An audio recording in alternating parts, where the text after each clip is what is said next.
क्षण में तब भस्म हो जाता, श्रेणी जब चढ़ते हैं। ओ अंतर मुहूर्त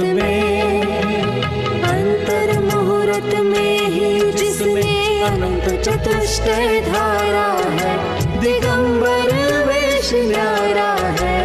निर्ग्रंथों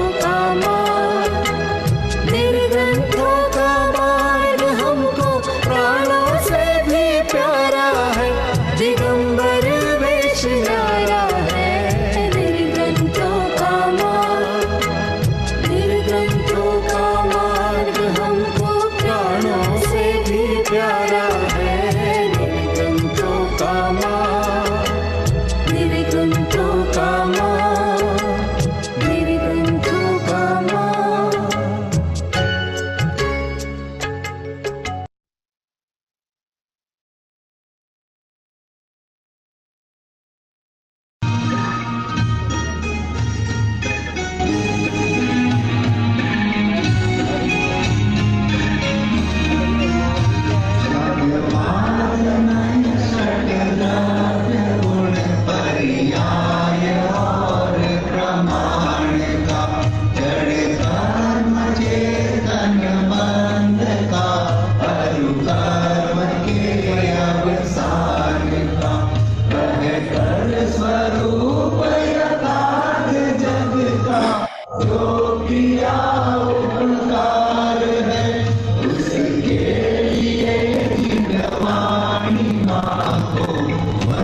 हाँ जी भैया शुरू करें। क्या सब कुछ? हेलो। हाँ भैया क्या सब कुछ शुरू करें। अच्छा शुरू करें। हाँ जी। नमो अर्हंताड़म नमो सिद्धाड़म नमो आयरियाड़म नमो वज्रायाड़म नमो लोये सवसाहूणम्। मंगलम भगवान वीरो मंगलम गौतमो गणी मंगलम कुंद कुंदार्यो जैन धर्मोस्तु मंगलम। सर्वमंगल मांगल्यम सर्वकल्याण कार्यक्रम प्रदानां सर्वधर्मानां जैनम जयतु शासनम जैनम जयतु शासनम। आज अपनी चर्चा क्या सब कुछ निश्चित है इस विषय पर होनी है।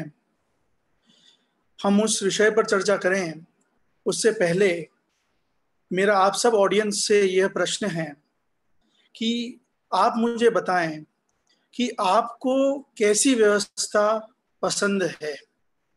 सुनिश्चित, सुव्यवस्थित, एकदम परफेक्ट आइटिनरी के साथ ऐसी व्यवस्था पसंद है या अव्यवस्था जहां पर कुछ भी निश्चित ना हो, जब जैसा जो मन हो वैसा हो जाए, ऐसी व्यवस्था पसंद है।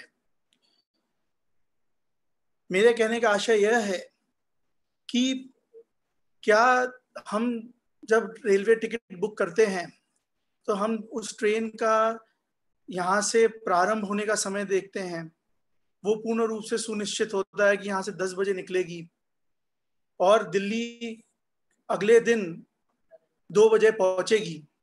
यह टाइम फिक्स उसमें होता है। उसका स्टार्टिंग और एंडिंग टाइम भी फिक्स होता है, उसका ड्यूरेशन भी फिक्स होता है कि वो इतने घंटे में, 15 घंटे में, 20 घंटे में, 24 घंटे में यहाँ से दिल्ली का सफर तय करेगी। और वो कौन से स्टेशन से निकलेगी यह भी तय होता है, बीच में कहाँ कहाँ वह रुकेगी, कितने समय के लिए रुकेगी, वह भी तय होता है। और अंत में जाकर के जो उसका डेस्टिनेशन है, ऐसे दिल्ली में कौन से स्टेशन पे जाकर रुकेगी और कितने बजे तक हमें पहुंचा देगी, ये भी उसका सुनिश्चित होता है। तो क्या हम ऐसी व्यवस्था पसंद करेंगे, ऐसी ट्रेन बुक करना पसंद करेंगे, या फिर कोई ऐसी ट्रेन बुक करना पसंद करेंगे जिसका कोई स्टार्टिंग पॉइंट डिसाइडेड नहीं है कि बॉम्बे से भाई कौन से स्टेशन से शुरू होगी, कि बॉम्बे सेंट्रल से भी हो सकती है, बांद्रा से भी हो सकती है, बोरीवली से भी हो सकती है, दहीसर से भी हो सकती है, कितने बजे होगी, कि भाई सुबह 7 बजे भी हो सकती है, हो सकता है 9 बजे भी हो जाए, हो सकता है 12 बजे भी हो जाए, हो सकता है 16 बजे भी हो जाए, जब मर्जी होगी तब अपनी ट्रेन है चालू करेंगे और चल देंगे। फिर कितने बजे दिल्ली पहुंचेगी, कि भाई जितने समय पहुंचाना होगा पहुंचा देंगे।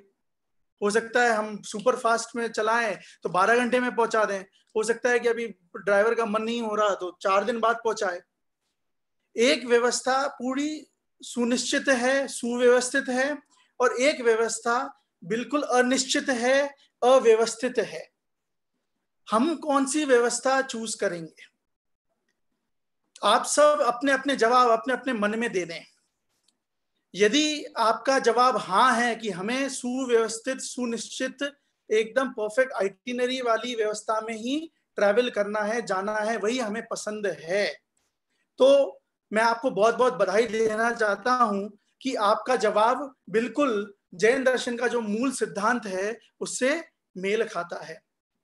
और यदि आपका जवाब अपने मन में ही दे लेना आप लोग सब कि नहीं है, या आप ये कहना चाहते हैं कि हमें तो अनिश्चित, अव्यवस्थित, जब जैसा मन करे वैसा हम पूर्ण रूप से स्वतंत्र रूप से निर्णय लेने में सक्षम हों, ऐसी व्यवस्था हमें पसंद है, तो कोई बात नहीं, इस प्रवचन के अंत तक आपको आपका जवाब भी मिल जाएगा कि आपकी बात सही है, या आपका सोचना सही डायरेक्शन में है, या उसमें कुछ सुधार की अपेक्षा है।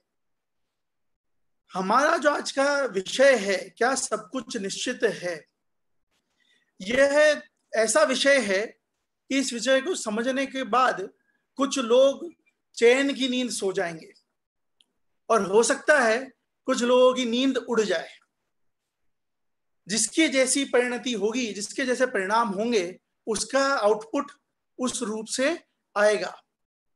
इस प्रश्न का उत्तर एक शब्द में अगर दिया जाए तो हाँ, सब कुछ निश्चित है।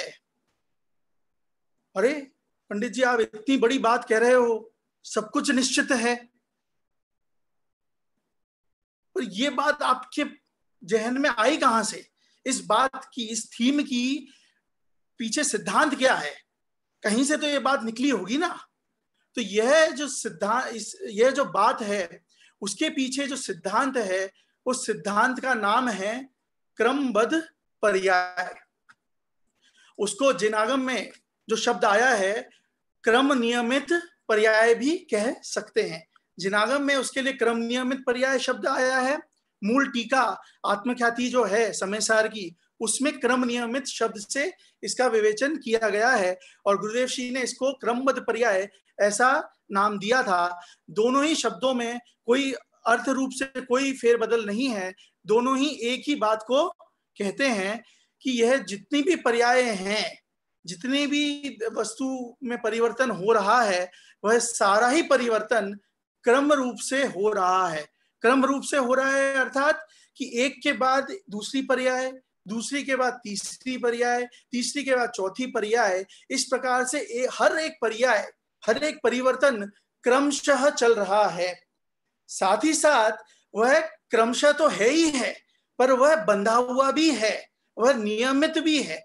नियमित है यानी उसका अर्थ क्या है कि क्रमशः होने के साथ साथ किसके बाद कैसा क्रम आएगा वह भी सुनिश्चित ही है। अर्थात कि पहले के बाद दूसरा आएगा, दूसरे के बाद तीसरा आएगा, तीसरे के बाद चौथा आएगा। इस प्रकार से सुनिश्चित, सुसंयोजित क्रम रूप से सारा परिवर्तन चलेगा। ऐसा नहीं है कि पहले के बाद 100 आ जाए, फिर उसके बाद 8 आ जाए, फिर उसके बाद 50 आ जाए, फिर उसके बाद 20 आ जाए, फिर उसके बाद 80 आ जाए, फिर उसके बाद 15 आ जाए। इस प्रकार से अव्यवस्थित क्रम नहीं है कि एक के बाद एक के बाद आएंगे, परंतु एक के बाद आने के साथ साथ किसके बाद कौन आएगा वह क्रम भी पूर्ण रूप से सुनिश्चित है। देखिए, जिस प्रकार से जब किसी बच्चे का जन्म होता है तो पहले वह शिशु काल में होता है, उसके बाद वो धीरे धीरे थोड़ा बड़ा होता है, थोड़ा बचपना का काल चलता है, उसके बाद उसके टीनेज का काल आता है, जब वो टीनेज जिसे कहते हैं, उसके बाद उसके यौवन आता है यानी युवा अवस्था आती है, फिर उसके बाद उसकी मिडिल एज आती है जब वो 40 वर्ष के आसपास 50 वर्ष के आसपास पहुंचता है, फिर धीरे धीरे उसके बुढ़ापा आता है। तो ये एक सुनियोजित क्रम है। ऐसा नहीं हो सकता कि पहले बुढ़ापा आ जाए, फिर उसके यौवन आ जाए, फिर उसके शिशु काल आ जाए, फिर उसके बाद मिडिल एज आ जाए, फिर उसके बाद उसके टीनेज आ जाए। इस प्रकार से ऊटपटांग व्यवस्था नहीं है।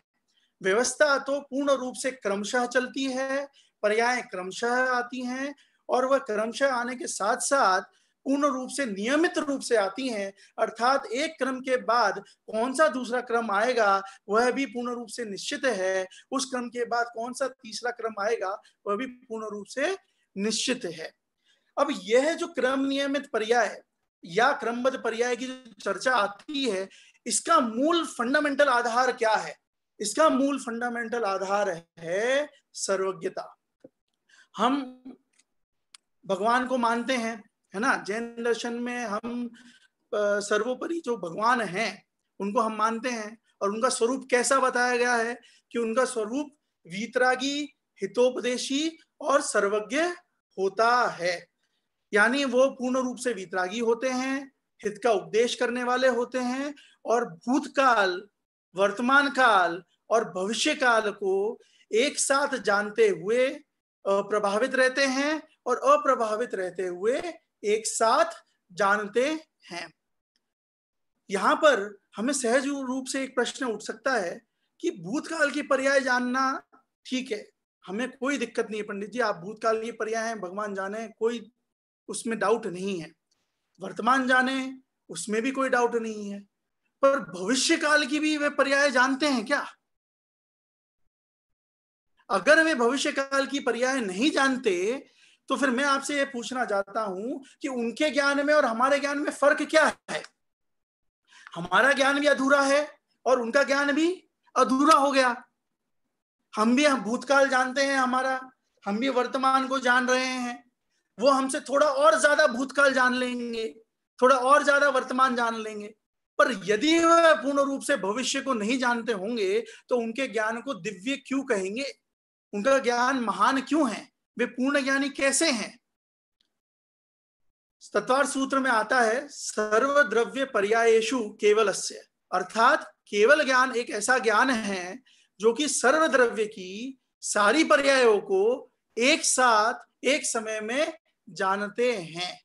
तो यदि वे भगवान सारी पर्यायों को एक साथ जानते हैं तो इसका यह अर्थ हुआ कि वे जैसा जान रहे हैं भविष्य वैसा उन्हें दिख रहा है, और उन्होंने जैसा भविष्य का ज्ञान किया है, देखा है, अगर भविष्य वैसा न हो तो फिर उनका ज्ञान खोटा हो जाएगा, ज्ञान गलत हो जाएगा, और उनका ज्ञान गलत हो जाएगा तो फिर वे पूर्ण ज्ञानी या पूर्ण सर्वोपरि जो दिव्य उनका ज्ञान है उसको दिव्यता कैसे प्रदान होगी?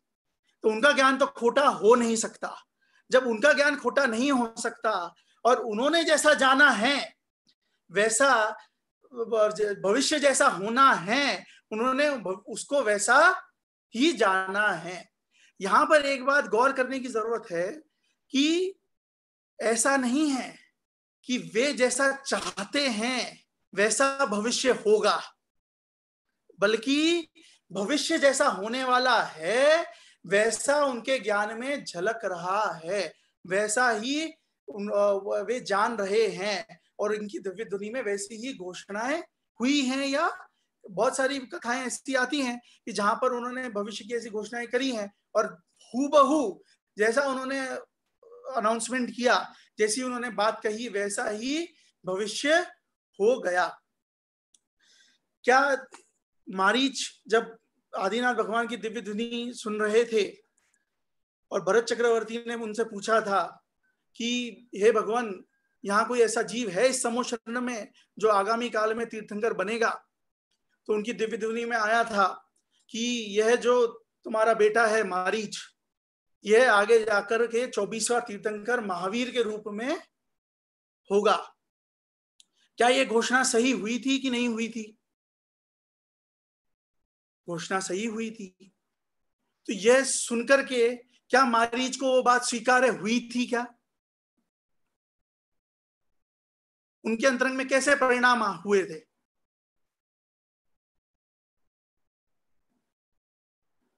उनको अंतरंग में यह विरोध उत्पन्न हुआ कि अरे, मैं एक कूड़ा कोड़ी सागर बाद 24वां तीर्थंकर बनूंगा। मतलब एक कूड़ा कोड़ी सागर का अर्थ है 1 करोड़ इंटू 1 करोड़, और वो वर्ष नहीं है, वो सागर है, यानी बहुत बड़ा काल।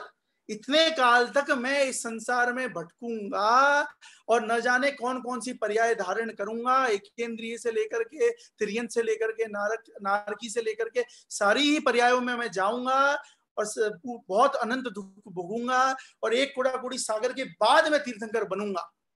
तो यह बात उनको रियलाइज हुई, तो उनके अंतरंग में वो विरोध पैदा हुआ भगवान की वाणी को लेकर के कि सहज स्वीकार्यता पैदा हुई। जैसी उनकी होनहार थी, उनके अंतरंग में वैसे परिणाम पैदा हो गए। यदि उनकी होनहार एक कूड़ा कोड़ी सागर में भटकने की थी, तो उनको वो सहज रूप से स्वीकार हो कैसे सकती थी भगवान की वाणी? अगर सहज स्वीकार हो जाती तो वे तो जल्दी मोक्ष चले जाते, परंतु भगवान का विरोध पैदा हुआ और भगवान के विरोध पैदा होने से उन्होंने भगवान का आवरण किया, उनके सामने कंपटीशन में अपना मत चलाया और एक नहीं 363 मत चलाए, और न जाने खुद तो डूबे डूबे, न जाने कितनों औरों को अपने साथ वे ले डूबे, उनका संसार आगे बढ़ा दिया। यानी कहने का अर्थ यह है कि जो भी इस संसार की व्यवस्था है वो व्यवस्था पूर्ण रूप से सुनिश्चित है, और सब कुछ इस संसार में जो भी घटित हो रहा है वो पूर्ण रूप से निश्चित है, पूर्ण रूप से केवली के ज्ञान में आया हुआ है। उसमें कुछ भी फेरबदल हम नहीं कर सकते और कोई भी इस जगत में नहीं कर सकता। मैं आपसे पूछना चाहता हूं कि वर्तमान में लॉकडाउन हुआ, लॉकडाउन अभी भी वर्तमान में चल ही रहा है, तो घोषणा कितने दिनों की हुई थी? कोई आपसे 18 मार्च को 19 मार्च को यह पूछता कि अभी लॉकडाउन होने वाला है इंडिया में, तो आप कहते हैं अरे एक दिन का जनता कर्फ्यू है, वो तो एक दिन बंद रहेगा और बस फिर अगले दिन से सब चालू हो जाएगा। तो मैं जो ये आपने जो मुझे काम दिया है कि मैं आप मुझे एडवांस दे दो, 10 दिन के अंदर मैं आपको आपका प्रोडक्ट बाहर से इंपोर्ट करके पहुंचा दूंगा। अब हम सब ने एक दिन की जनता कर्फ्यू की घोषणा समझ करके उसको मान करके एक दिन की छुट्टी मान ली, और कोई महावीर भगवान की दिव्य ध्वनि में किसी ने पूछा होगा कि भाई 2020 के काल में हिंदुस्तान में मार्च के महीने में कुछ क्या घटना घटने वाली है और कितने समय तक वो घटना चलेगी, तो क्या महावीर भगवान के ज्ञान में वो स्पष्ट रूप से आया होगा कि नहीं आया होगा कि वो 21 मार्च से लेकर के आज 30 मई तो हो गई, और हो सकता है कि और 15 दिन खिंच जाए और महीना भर खिंच जाए, कि इतने समय के लिए पूर्ण रूप से लॉकडाउन रहेगा, पूर्ण रूप से सब कुछ बंद रहेगा। क्या हमें क्या जानकारी थी कि एक दिन की लॉकडाउन होना है, एक दिन बंद रहना है? और जो उस केवली की वाणी सुनकर के उस किसी ने ऐसा प्रश्न किया होगा तो उनको क्या जानकारी होगी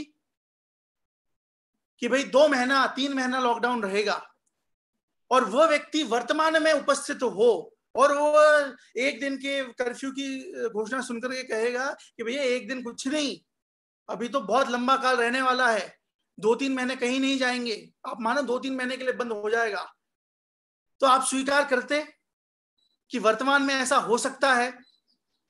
आज की डेट में जब आदमी एक दिन एक शहर में रहता है, दूसरे दिन दूसरे शहर में रहता है, और हो ना हो ऐसा भी हो सकता है कि वो एक देश में रहे और अगले दिन दूसरे देश में पहुंच जाए, ऐसे समय में 2-3 महीने से पूरा विश्व रुक जाए, ऐसा हो सकता है? क्या हमें स्वीकार हो सकता था? हम बिल्कुल स्वीकार नहीं करते उस बात को, और हम कहते अरे तुम देखो अभी एक दिन का कर्फ्यू है, 2-4 दिन में सब कुछ शुरू हो जाएगा, सब ठीक हो जाएगा, और हम उस बात को स्वीकार नहीं करते। तो हम अगर स्वीकार नहीं करते, हमने उसे नहीं माना, और अंतरंग में हम यही सोचते रहे कि अब खुल जाएगा, अब खुल जाएगा, तो भी कुछ फेरबदल हुआ क्या व्यवस्था में? जो होना था वह तो जैसा होना था वैसा ही हुआ। उसमें हम चाहते हुए भी कुछ फेरबदल कर पाए क्या? हम बिल्कुल उसमें फेरबदल नहीं कर पाए। देखिए, जो भी व्यवस्था है, वह व्यवस्था में जो जो जैसा जैसा जिस द्रव्य की, जिस क्षेत्र में, जिस काल में जो पर्याय जिस माध्यम से होनी है, उस द्रव्य की, उस क्षेत्र में, उस काल में वह पर्याय वैसी ही होगी, उसमें कोई भी परिवर्तन कर नहीं सकता।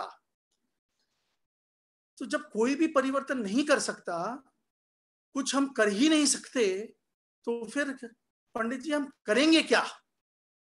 हम हाथ पे हाथ धर के बैठ जाएं, कुछ करें ही नहीं, धंधा व्यापार नहीं करें, सामने कोई तूफान आए तो उस तूफान को आने दें, हम हमारे घर के खिड़की दरवाजे बंद नहीं करें कि जो होना है सो निश्चित है, तूफान आएगा, तूफान आकर के आने दो उसको, आकर के चले जाएगा, खिड़की दरवाजे अपने आप बंद होने होंगे तो हो जाएंगे, टूटने होंगे तो टूट जाएंगे। क्या हम कुछ भी नहीं करें? क्या हम कुछ भी कर नहीं सकते? क्या यह अन्याय नहीं है कि किसी ने कोई अपराध किया तो उस अपराध की उसे सजा क्यों मिले, जब सब कुछ निश्चित ही है? उसका किसी को मारना भी निश्चित है और उस व्यक्ति का मरना भी निश्चित है, तो उसका क्या अपराध है? उससे उस गलती की सजा क्यों दी जाए जब पहले से ही सब कुछ निश्चित है? वो तो टाल ही नहीं सकता था, वो तो न चाह करके भी उसे वह क्रिया को क्रियान्वित करना ही था। देखिए, क्रिया का तो कर्ता हम स्वयं हैं, परंतु हम फेरफार करता नहीं है। जो केवली भगवान के ज्ञान में आया है, जो जैसा होना है वो वैसा होगा।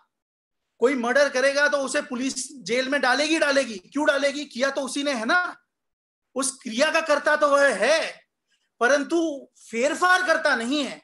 हम उस चीज को बदलने में सक्षम नहीं है। जो होना है वह होगा, यह परिणमति स कर्ता, जो जैसा परिणाम हो रहा है उसका वह कर्ता तो है। तो करता है तो उसे उसका जो कर्म हुआ उस रूप उसे जो भी परिणाम मिलेगा वो मिलेगा, परंतु उस कर्म को या उस क्रिया को वह बदल नहीं सकता। हम पूर्व में ये चीज सोचते हैं हाइंडसाइट में कि ऐसा कर देता मैं, वैसा हो जाता। आप सबने 2019 में वर्ल्ड कप हुआ था, इंडिया सेमीफाइनल में न्यूजीलैंड से वर्ल्ड कप हार गया, आप सबने देखा होगा वो मैच। टर्निंग पॉइंट क्या था उस मैच का? कि धोनी रन आउट हो गया। जब तक धोनी इस क्रीज पे था तब तक हम सबको आशा थी कि इंडिया वो मैच जीत जाएगा, परंतु अनफॉर्चुनेटली धोनी वहां पर रन आउट हो गया। तो जैसे ही वह रन आउट हुआ तो हम सबको अंदर एक कसक लगती है ना, अरे डाइव मार देता, थोड़ा तेज दौड़ लेता, अरे रन ही क्यों लेना था, छोड़ देते। उस पर्टिकुलर समय पर जो क्रिया जैसी होनी थी, कितना सा डिस्टेंस था, 1 सेंटीमीटर 2 सेंटीमीटर का डिस्टेंस होगा कि वो क्रीज से बाहर था, उतना सा कम जो डिस्टेंस था, उस डिस्टेंस के लिए भी हम कहते हैं कि अरे हम ऐसा कर लेते, वैसा कर लेते, उसमें फेरबदल कर लेते। परंतु क्या हम उसमें कुछ फेरबदल कर सकते हैं? हम दूर बैठ करके या बाद में ये सोचते रहते हैं कि यार वो हमारे इष्ट नहीं था, हमारे अनुरूप वह क्रिया नहीं हुई, तो हम उसमें फेरबदल कर लेते, फेरबदल उसमें चाहते हैं। पर उसी रूप से मैं आपसे पूछता हूं कि 2008 में 2020 वर्ल्ड कप हुआ था सबसे पहला, और इंडिया और पाकिस्तान का वह वर्ल्ड कप था। अंतिम बॉल में जो प्लेयर था पाकिस्तान का, उसने बॉल उठाई थी और वो बॉल ऐसी उठी थी कि हम सबको टीवी में लग रहा था कि गया, छक्का गया, और जैसे ही वो नीचे हमने देखा तो वो कैच हो गया। तो हम सबको बहुत हर्षोल्लास हुआ और हम झूम उठे और बहुत खुश हो गए कि भाई कैच हो गया, आउट हो गया, और उनके 9 विकेट थे, आउट हो गया तो 10 विकेट हो गए और इंडिया मैच जीत गया। जब हम 2019 में धोनी के रनआउट को बदलना चाहते हैं, क्या हम 2008 में उस कैच को भी बदलना चाहते हैं कि भाई उस कैच को 6 करार दे दो, वहां पाकिस्तान को जिता दो, यहां पर हमें मैच जिता दो?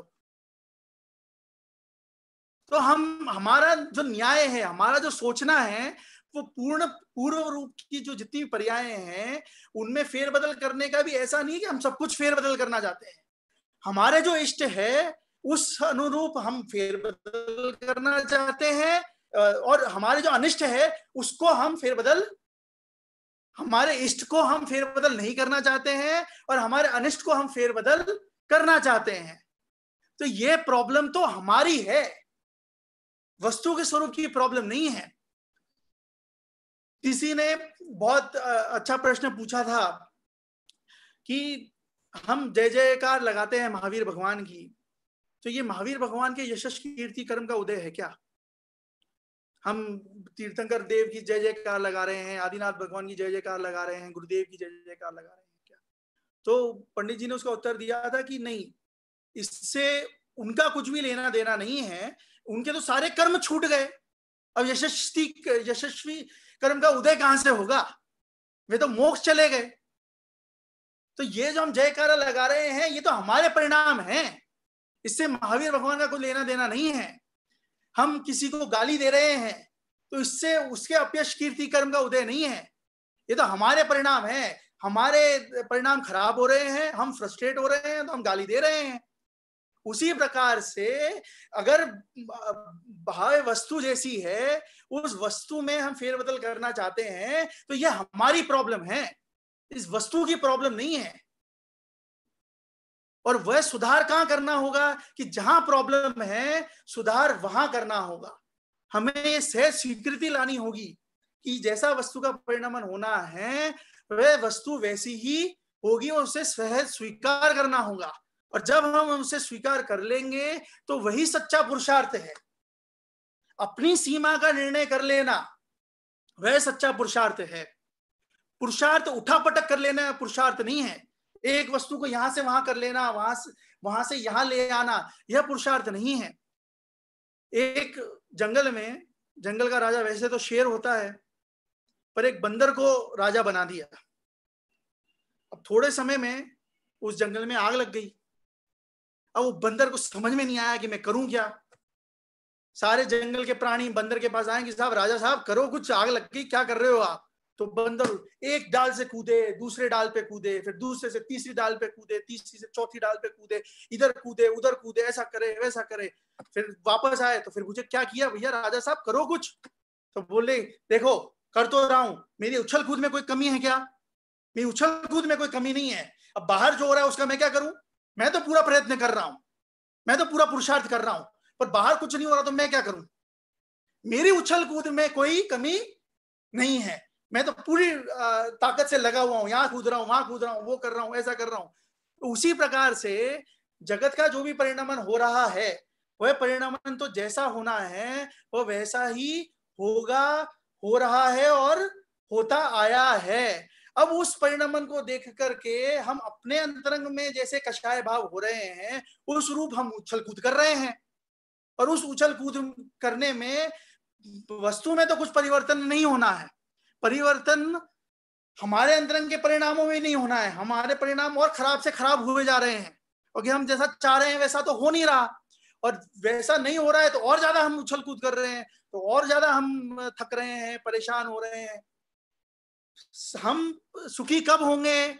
जब हम उस व्यर्थ की उछल कूद को छोड़ करके अपने अंतरंग परिणामों को शांत कर कर यह स्वीकार कर लेंगे कि भैया इस जगत का करता धरता आएगा, मैं कुछ भी नहीं हूं, तो मैं क्या हूं, मेरा क्या रोल है, मेरे हाथ में क्या ताकत है, मेरी स्ट्रेंथ क्या है, कि मेरी स्ट्रेंथ तो मात्र जानना देखना है। जब मैं यह स्वीकार कर लूंगा तो वही सच्चा पुरुषार्थ है, और उसी से हमारे को पूर्ण सुखी सुख का अनुभव होगा, पूर्ण सुखी होने के मार्ग पर हम अग्रसर करेंगे। बहुत सारे लोग प्रश्न करते हैं कि अब क्या होगा, क्या ये दुनिया का अंत होने वाला है, सब कुछ बिखरता जा रहा है, एक तरफ कोविड-19 आ गया, दूसरी तरफ तूफान आ गया, फिर ये कीड़े आ गए, अब तो बॉम्बे में भी पहुंच ही गए होंगे कीड़े, वो टिड्डे जो लोकस्ट अटैक जो है, तो प्रकृति का बहुत प्रकोप हो रहा है। अब क्या होगा, कि जो होना है वही होगा। हम सब बोलचाल की भाषा में यही कहते हैं ना सहज, कि ज्यादा विकल्प मत करो, सोचो मत, जो होना है वही होगा।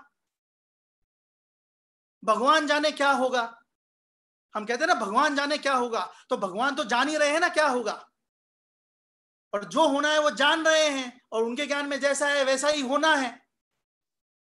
हमारे ज्ञान में वह नहीं है, तो हम हमारी व्यर्थ की कल्पना कर करके उसे अपने हिसाब से हम दुखी सुखी होते रहते हैं। हम सब स्क्रिप्ट राइटर्स हैं, जैसे कहानी लिखने वाले होते हैं ना, पिक्चरों की कहानी लिखते हैं, तो उनको जैसी कहानी टिल्ट करनी होती है वैसी वो कहानी टिल्ट कर देते हैं। उसी प्रकार से हम अपने मन में मनगढ़ंत कहानियां बनाते रहते हैं कि अब ऐसा हो गया तो ऐसा हो जाएगा, अब कोविड-19 आ गया तो बहुत सारे लोगों की मृत्यु हो जाएगी, अब बहुत अफरा तफरी मच जाएगी, लोगों की नौकरियां छूट जाएगी, व्यापार खराब हो जाएगा, हो सकता है सब कुछ पुराने जमाने में हो जाए। पर किसको पता कल क्या होगा, हो सकता है कल वैक्सीन आ जाए, और 2 महीने में इतना पंप कर दिया पैसा सरकारों ने, हिंदुस्तानी सरकार ने किया, यूएस की सरकार ने किया, बाहर की सरकारों ने किया, कि हो सकता है इकोनॉमी रिवाइव कर जाए और व्यापार और ज्यादा बढ़ जाए। हो सकता है ये और ज्यादा खिंच जाए, जो 2-3 साल तक नहीं हो तो सब हो सकता है पुराने जमाने पे ही आ जाए, वापस बैलगाड़ी में उसी स्टाइल में रहने लग जाए। वो जो होगा उसको क्या होना है उसका अनुमान लगाना यह हमारा काम नहीं है। हमारा काम है कि जो हो रहा है उसे सहज ज्ञाता दृष्टा बनकर के जानना है। महापुरुष हैं जो भी, वह महापुरुष महान क्यों कहलाते हैं, वे उनकी वीतरागता कैसी समझी जाती है, कि जो भी परिवर्तन इस दुनिया में होता है उस सारे ही परिवर्तन में वे बिल्कुल सहज रहते हैं, कि बहुत अच्छा हो गया, बहुत बड़ा शिविर लग गया, बहुत प्रभावना हो गई, बहुत लोगों ने भाग ले लिया, बहुत अच्छा, सब लोगों को समझ में आ रहा है, बहुत बढ़िया, बहुत अच्छा, बहुत अच्छी बात। अब उनका कोई प्रिय शिष्य हो तो वो बोले कि पंडित जी साहब अब मैं जा रहा हूँ, मुझे थोड़ा घर से बुलावा आया है तो मुझे जाना है। और जो प्रिय शिष्य होता है कि जो उनकी बात समझ सकता है, जो वो बात कह रहे हैं, तत्व समझाना चाह रहे हैं, गहराई की बात समझ सकता है, उस बात को समझने वाला व्यक्ति, उससे स्नेह उनको कितना होगा। परंतु जब वो जाता है तो भी हाँ बढ़िया, जाओ ठीक है, अच्छा है, जाओ। मतलब इष्ट संयोग में भी सहज, अनिष्ट संयोग में भी सहज। उसी प्रकार से वर्तमान जो समय है, उस वर्तमान समय में अगर हमें हमारी आकुलता को कम करना है, धर्म के मार्ग पर चलना है, क्रमबद्ध पर्याय को समझना है, तो क्रमबद्ध पर्याय को समझना तभी बनेगा जब हम सब कुछ निश्चित है इसको जान करके बाह्य कर्तृत्व बुद्धि, बाहर में फेरबदल करने की बुद्धि, उससे अपना मन हटा करके जो होना है उसको सहज स्वीकार करके मात्र ज्ञाता दृष्टा बन करके जो क्रिया चल रही है वैसा उसे जाने, देखे, समझें, उसी प्रकार से उसे स्वीकार करें, तो हम पूर्ण सुखी हो सकते हैं। देखिए प्रथमा नियोग भरा पड़ा है क्रमबद्ध पर्याय की पुष्टि के लिए। नेमिनाथ भगवान की दिव्य ध्वनि में ऐसी बात आई थी कि 12 साल के बाद ये जो द्वारिका नगरी है, ये द्वारिका नगरी जलने वाली है और इसका विनाश होने वाला है। सिर्फ कृष्ण और बलभद्र 2 व्यक्ति बचेंगे, बाकी सब इसमें भस्म हो जाएंगे, जल जाएंगे, खत्म हो जाएंगे और वो नगरी समाप्त हो जाएगी। अब 12 वर्ष पहले की घोषणा, तो कितना समय था सारी चीजों की व्यवस्था कर जुटाने के लिए, बड़े बड़े टैंकरों की व्यवस्था करने के लिए, कि आग लगेगी तो हम टैंकरों से बुझा देंगे, फायर एक्सटिंग्विशर लगा देंगे, ये कर देंगे, वो कर देंगे। तो ऐसा सिर्फ ये बात नहीं बताई थी दिव्य ध्वनि में कि 12 वर्ष बाद आग लगेगी, साथ ही साथ ये भी बताया था कि किसकी कारण लगेगी, कि जो भावलिंगी संत ऐसे द्विपायन मुनि हैं, उन द्विपायन मुनि के साथ कुछ उपद्रव होगा और उस उपद्रव के कारण से उनके वह शरीर निकलेगा, आहारक शरीर जो होता है लाल वाला, और उससे पूरी मतलब वे क्रोधित होंगे और उससे पूरी जो द्वारका नगरी है वो भस्म हो जाएगी। तो उन्होंने निमित्त का उल्लेख भी कर दिया, क्या सिचुएशन होगी, कैसी सिचुएशन में ऐसा होगा, वह सारी चीजें उन्होंने बता दी और ये घोषणा सबके जहन में आ गई। अब मैं आपसे पूछना चाहता हूं कि क्या 12 वर्ष बाद सब कुछ जानने के बाद भी उस द्वारका नगरी को जलने से कोई रोक पाया क्या?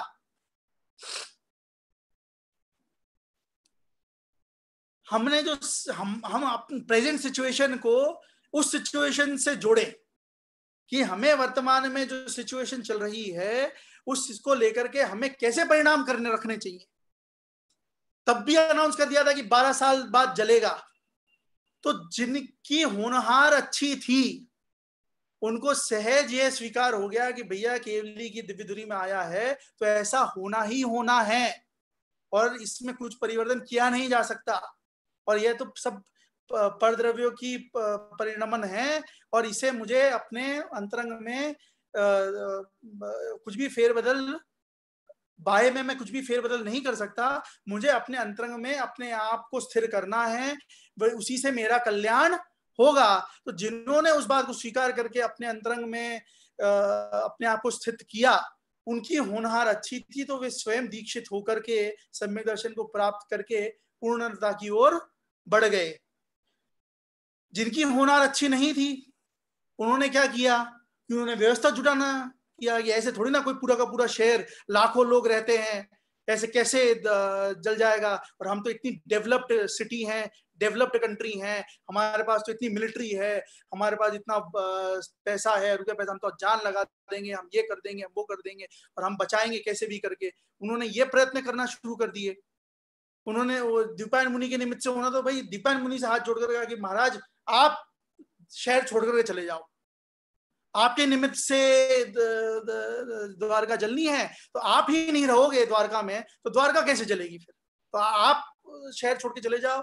उन्होंने भी सहज स्वीकार किया कि चलो मैं चले जाता हूं, मैं क्यों इतनी हिंसा का निमित्त बनूं। वे सब व्यवस्था हो गई, सब कुछ जुट गया, परंतु अंत में जाकर के कृष्ण जैसे महापुरुष नारायण थे, फिर भी वे अपने माँ बाप को नहीं बचा पाए, वे शहर को नहीं बचा पाए, वे कुछ भी उसमें फेरबदल नहीं कर पाए। 12 वर्ष बाद वह द्विपायन मुनि के निमित्त से ही द्वारका नगरी भस्म हुई और उसका विनाश हुआ।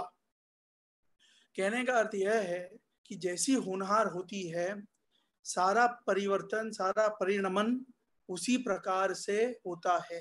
अर्थात जैसा भविष्य में होना है तो उसकी पूर्व क्षणवर्ती जितनी भी पर्याय हैं उनका सिलसिला उसी ओर आगे बढ़ने लगता है।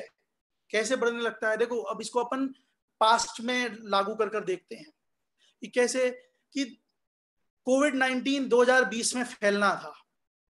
शुरुआत कब हुई?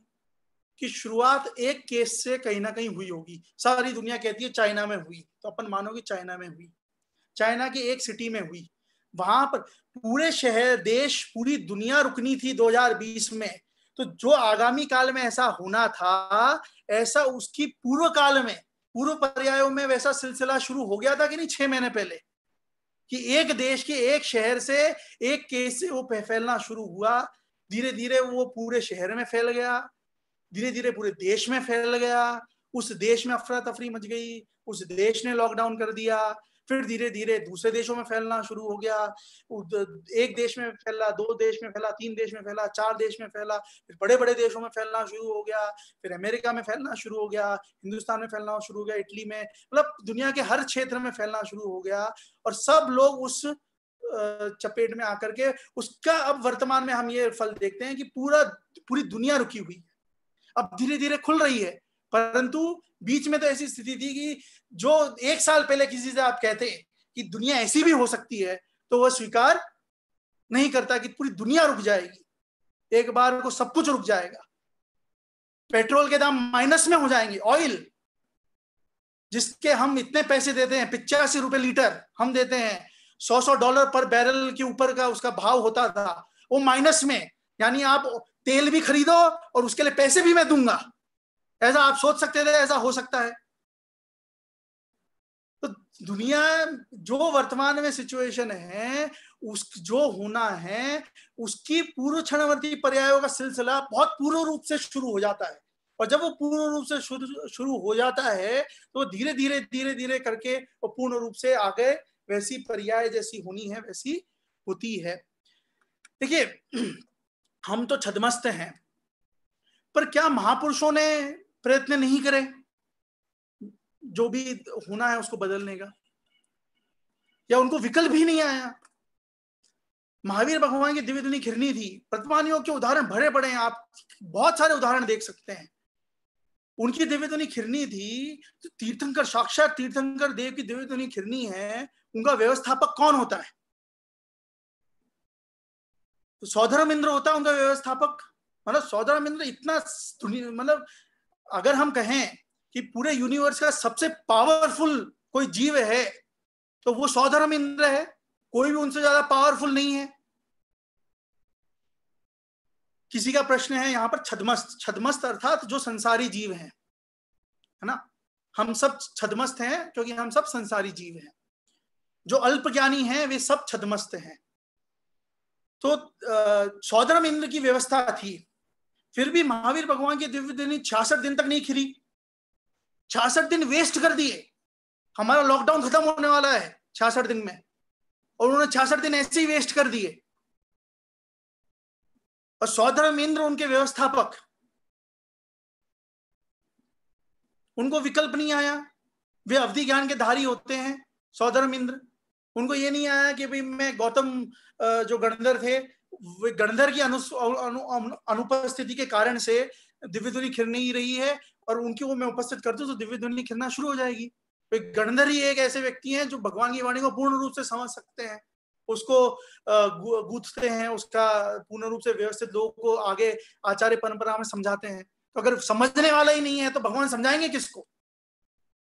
तो 66 दिन तक किसी को विकल्प नहीं आया, अवधि ज्ञान वाले सौधर्म इंद्र को नहीं आया और किसी को नहीं आया, सहज ऐसे ही चलता रहा। तो ऐसा ही होना था। तो ये ऐसी बात है, विडंबना है कि किसी को विकल्प नहीं आया, सब ऐसे ही चलता रहा। फिर 66 दिन बाद एकदम से लट्टू जला कि साहब अरे गणधर ही नहीं है। ये तो ऐसी बात हो गई कि हमने प्रवचन शुरू कर दिया, सब कुछ शुरू कर दिया, और बाद में मैं आपसे 1 घंटे के बाद पूछूं तो आप कहो कि पंडित जी साहब आपने म्यूट कर रखा था और किसी को कुछ सुनाई नहीं दिया, बस आपके हाथ पैर ऐसे हिलते हुए दिखाई दिए, बहुत अच्छा लगा, बाकी हमें कुछ सुनाई तो दिया नहीं। तो पूरी चीज 66 दिन निकल गए। उसके बाद उनको लट्टू जला, तब वे वहां गए। वे वेदांती थे, वेद के बहुत बड़े वेद पंडित थे। उनसे उन्होंने आर्ग्यूमेंट किया, वाद विवाद किया, फिर उनसे प्रश्न किया। तो उन्होंने कहा कि भाई इस प्रश्न का उत्तर मुझे दो। तो उन्होंने कहा इस प्रश्न का उत्तर चाहिए तो आओ मेरे गुरुजी के पास आओ। तब वे वहां गए, समोषण में मानस स्तंभ देखा तो मान गल गया, सहज दिगंबर दीक्षा धारण करी, गणधर पद उन्हें मिला, स्वीकार किया, और फिर दिव्य धुनी खिरना प्रारंभ हुई। कहने का अर्थ यह है कि इस जगत में बहुत बार हमारे साथ भी ऐसा होता है कि हम ये सोचते हैं यार मैंने पहले ऐसा क्यों नहीं किया। आपने पहले ऐसा इसलिए नहीं किया क्योंकि होनहारी ऐसी थी कि आप वो अब करो।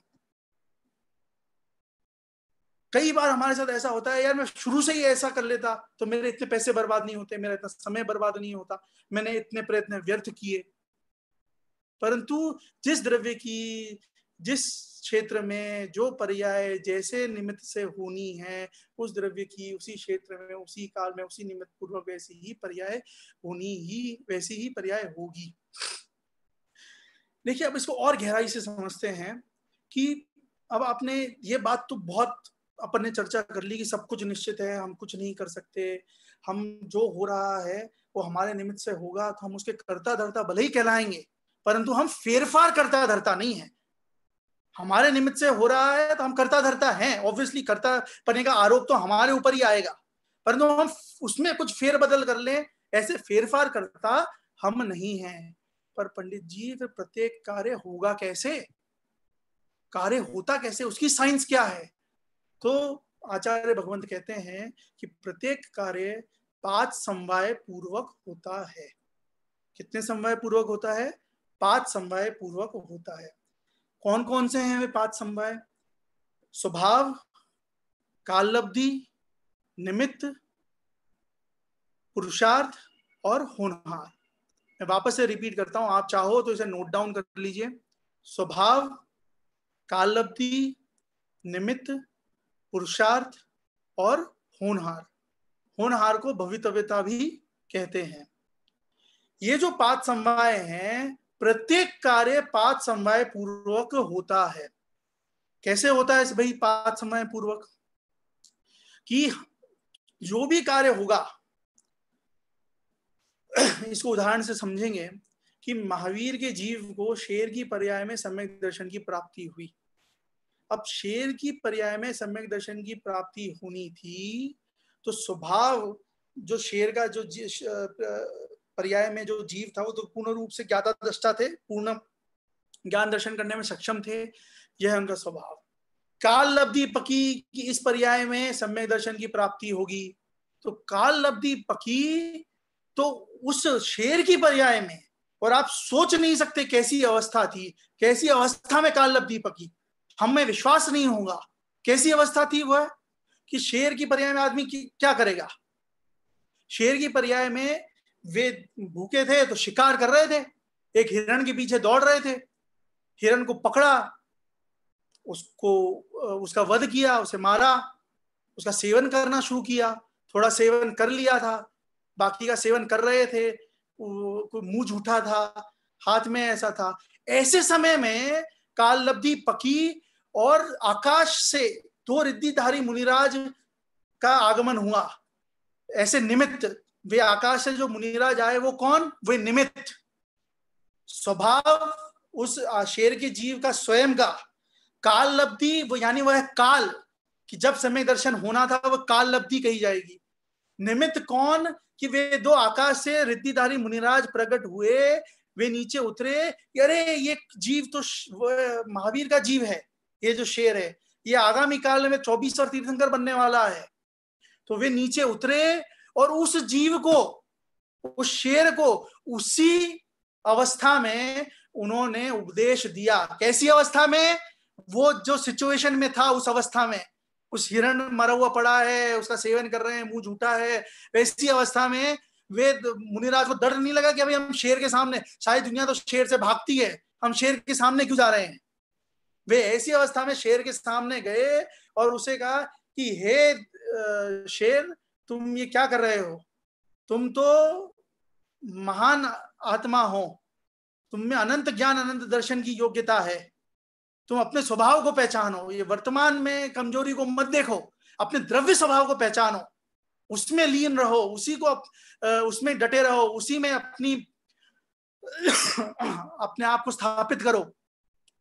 तो आप ऐसा उपदेश आपने उसको दिया, और उसका भी है पुरुषार्थ कि उसने उन मुनिराज के बात को सुना, और उस बात को सुनकर के सैनी पंचेंद्रिय होता है शेर, यानी हम जितने डेवलप्ड हैं, हम जितने इंटेलिजेंट हैं, उतने इंटेलिजेंट शेर होता है, वही मन सहित होता है। सैनी पंचेंद्रिय का अर्थ है यानी 5 इंद्रियां भी है और मन भी है, हमारे भी 5 इंद्रियां हैं और मन है।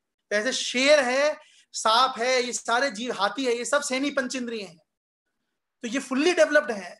उनका उपदेश सुनकर के उस बात को उसको स्वीकार हो गई, उसने उस बात को मान लिया, पूर्ण श्रद्धा कर लिया, उसी में डट गया, रम गया, जम गया, और उसे सम्यक दर्शन की प्राप्ति हो गई। उसकी भवितव्यता भी वैसी थी कि उसे शेर की पर्याय में सम्यक दर्शन होना था, तो उस भवितव्यता भी उसी रूप थी, निमित्त भी उसी रूप मिले, पुरुषार्थ भी उसने उसी राइट डायरेक्शन में किया, और उसकी काल लब्धि भी पक गई थी, उसी समय उसे सम्यक दर्शन होना था और उसने अपने स्वभाव का आश्रय लेकर के उस रूप परिवर्तन किया। अब मैं आपसे पूछना चाहता हूं कि क्या इसका कुछ कॉन्ट्रास्ट उदाहरण है? क्या इसकी कुछ विडंबना है, ऑपोजिट है? कहाँ एक शेर की पर्याय बीच जंगल में ऐसी अवस्था में सम्यक दर्शन की प्राप्ति हो गई, और कहाँ इतने अनुकूल संयोग जहां पर स्वयं मनुष्य थे, जहां पर स्वयं चक्रवर्ती के पुत्र थे, जहां पर स्वयं तीर्थंकर के, मतलब वैसे तो तीर्थंकर का कोई रिश्ता नहीं होता, परंतु राजा अवस्था की अपेक्षा से देखें तो उनके पोते थे। कहाँ उन्होंने स्वयं राजा ऋषभदेव ने जब दीक्षा ली थी तो स्वयं ने उनको देखा देखी दीक्षा ली थी। कहाँ उन्होंने स्वयं वो दीक्षा ली, ऐसा पुरुषार्थ किया। सारे संयोग कितने अनुकूल। हम सोचते हैं यहाँ पर बैठ करके, अरे काश हम चतुर्थ काल में होते, काश हम महावीर भगवान की दिव्य धुनी में बैठे होते, काश हम आदिनाथ के दिव्य धुनी में बैठे होते, हम जो चाहते वो हम सुन सकते थे, भविष्य देख सकते थे, ये कर सकते थे, वो कर सकते थे। उनको मिले थे संयोग, साक्षात तीर्थंकर के पोते थे, चक्रवर्ती के बेटे थे, दिव्य धुनी सुनी उन्होंने, इतने अनुकूल संयोग मिले उनको। इससे बेटर मिल सकते हैं? हमें चाहिए ना ऐसे संयोग। अभी सुन लेंगे ना पूरा किस्सा, उसके बाद आप कहेंगे कि अच्छा है, नहीं मिले, जो है वही बहुत है। सम्यक दर्शन होना होगा तो ऐसे ही हो जाएगा। अगर 5 समय मिल गए और हमारी योग्यता हुई, काल लब्धि पगी, भवितव्यता अच्छी हुई, तो ऐसी अवस्था में हो जाएगी। कौन कहता है पंचम काल में सम्यक दर्शन नहीं हो सकता? मोक्ष नहीं जा सकते वो अलग बात है, सम्यक दर्शन तो हम वर्तमान में कर ही सकते हैं। तो हम क्यों ये इच्छा है कि हम चतुर्थ काल में होते, वहां पर होते, दिव्य ध्वनि के दौरान होते। उनको दिव्य ध्वनि सुनने का मौका मिला, उनका स्वभाव, वे स्वयं ज्ञाता दृष्टा, स्वभाव में तो कोई कमी नहीं थी, भव्य थे। काल लब्धि, इससे अच्छी काल लब्धि क्या कौन कहेगा कि स्वयं ने दीक्षा ले ली, स्वयं ने तीर्थंकर का समागम मिल रहा है, निमित्त दिव्य ध्वनि तीर्थंकर भगवान की, पुरुषार्थ। अरे जब नग्न दिगंबर दीक्षा ले ली तो इससे बड़ा पुरुषार्थ क्या करना शुरू किया। मतलब एक बाहर से हम जब देखें तो हमें ये दिखे ना, पुरुषार्थ भी कर रहे हैं। फिर भी क्या हुआ? होनहार कैसी थी, भवितव्यता कैसी थी? वही सारे जो संयोग थे, वे संयोग उनकी होनहार एक कोड़ा कोड़ी सागर बढ़ने की थी, तो उन्होंने वो बात सहज स्वीकार नहीं करी, अपनी आत्मा को समझने का, जमने रमने की बात स्वीकार नहीं करी, तीर्थंकर की बात स्वीकार नहीं करी, उसका आवरण किया, उल्टी बुद्धि चलना शुरू हो गई। तो वे ही सब अनुकूल संयोग उनके संसार बढ़ाने वाले हो गए और उन संसार में भटके, इतने दुख भोगे। और जब काल लब्धि पकी, जब होनहार अच्छी थी, तब सारे प्रतिकूल संयोग, जंगल से बड़ा प्रतिकूल जगह क्या हो सकती है? जैसी वे अवस्था में थे, तिर्यंच अवस्था में मांस भक्षण कर रहे थे, ऐसी अवस्था में आप कौन सोच सकता है सम्यक दर्शन हो सकता है? पर काल लब्धि पकी, भवितव्यता अच्छी थी, तो ऐसे प्रतिकूल संयोगों में भी सम्यक दर्शन की प्राप्ति उन्हें हो गई। इस प्रकार से प्रत्येक जो कार्य है वो 5 समवायों पूर्वक होता है। अगर आपको 5 समवाय अभी भी समझ में नहीं आए हों तो मैं एक और उदाहरण आपको संक्षिप्त में देना चाहता हूं कि जो बच्चा जन्मने का जो योग्यता है, जो प्रोसीजर है, उसकी सहज योग्यता स्त्रियों में होती है ना? तो वह उसका स्वभाव है। एक अमुक काल के पहले वैसी योग्यता जन्म नहीं होती, अमुक काल के बाद ही वो योग्यता होती है, तो वह है काल लब्धि। अमुक निमित्त पूर्वक ही वो हो सकता है, शादी के बाद ही होगा। इस प्रकार से अमुक निमित्त चाहिए, ऐसा जो संयोग होता है वह निमित्त। अमुक क्रिया विशेष के कारण ही होता है, जो वो चीज है वो पुरुषार्थ। और जो बाद में भवितव्यता हुई कि लड़का हुआ कि लड़की हुई, जैसी होनहार है जो हुआ, वह उसकी भवितव्यता अनुसार होनहार अनुरूप हुआ। इस प्रकार से ये जो 5 समवाय हैं, ये आप जितनी भी क्रियाएं हो रही हैं हमारे साथ, हमारे इर्द गिर्द, उन सब में आप लगा सकते हैं। और आप लगाओ चाहे न लगाओ, आप उसे समझें या न समझें, पर प्रत्येक कार्य जो है वो पूर्ण रूप से 5 समवाय पूर्वक ही होता है। और कोई भी कार्य इस जगत में ऐसा नहीं है जो 5 समवाय पूर्वक न हो। अब यहाँ पर एक और प्रश्न आपका उठ सकता है कि आप ये 5 समवाय पूर्वक प्रत्येक कार्य को आप बताते हैं, तो 5 समवाय पूर्वक कार्य होता है, ये बात हमने मानी, पर बहुत सारे कार्य अकाल में भी हुए हैं, ऐसे देखे जाते हैं। जैसे अकाल में मृत्यु हो जाना, जैसे कुछ चीज बहुत समय बाद होनी थी और वो हमें लगता है कि अभी होने लगी है। जैसे बहुत लोगों को शंका होती है ना कि क्या विश्व का अंत होने वाला है, कि विश्व का अंत अभी कैसे हो सकता है, अभी तो पंचम काल चल रहा है, ये 22,000 साल का ये पंचम काल है, 22,000 साल का। उसके बाद छठा काल आएगा, वो भी 22,000 साल का। उसके एंड में जाकर के अग्नि की वर्षा होगी, भूकंप आएंगे, बारिश होगी, ये होगा वो होगा। अभी तो बहुत समय बाकी है, अभी कहाँ से विश्व का अंत होने आप मान रहे हो? तो आपकी चिंता बिल्कुल दूर कर दीजिए। कोई भी काम अकाल में नहीं होता।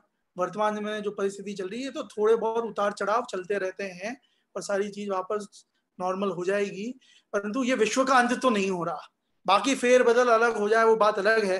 हो सकता है सबको मुंह पट्टी लगा करके सारी जिंदगी घूमना पड़े, सब लोग उसी हिसाब से रहें मास्क पहन करके, और वो सब चीजें परिवर्तन हो जाए, वो बात अलग है।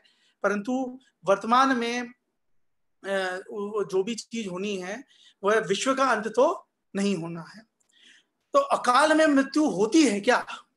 हम तो देखते हैं कि भाई अच्छा खासा यंग लड़का था, 20 साल की उम्र में उसका देहांत हो गया, अकाल में मृत्यु हो गई, एक्सीडेंट से मृत्यु हो गई। जब हम ये बात कहते हैं तो हम ये अज्यूम कर लेते हैं कि वह यंग था, तो यंग उम्र में कौन मरता है? सब तो 70, 80, 90 साल की उम्र में मरते हैं, बुढ़ापे में ही मरते हैं। तो ये हमारा अजम्पशन है कि उसका जो आयु थी वो इतनी होगी 70, 80 साल की, परंतु एक्सीडेंट हो गया और वो अकाल में 20 साल की उम्र में मर गया। तो पहली बात तो हो सकता है उम्र ही 20 साल की हो।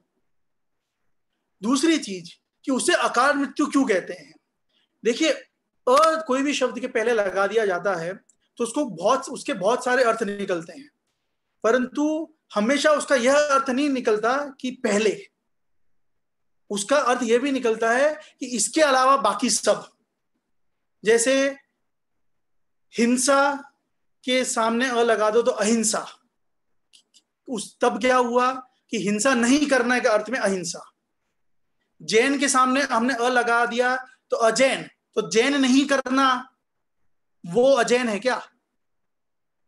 कि जैन नहीं करना वो अजैन है? नहीं, कि जैनों के अलावा जितने भी दूसरे धर्म में हैं वे सब अजैन हैं,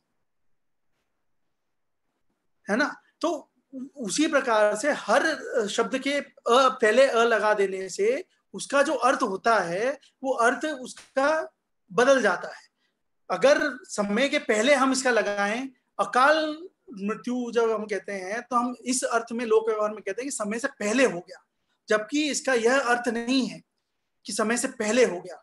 अ शब्द लगा देने से उसका अर्थ यह हुआ कि जो 5 समय है ना, उसमें से काल जो है, अकाल यानी काल के अलावा कोई और अन्य समवाय मुख्य है।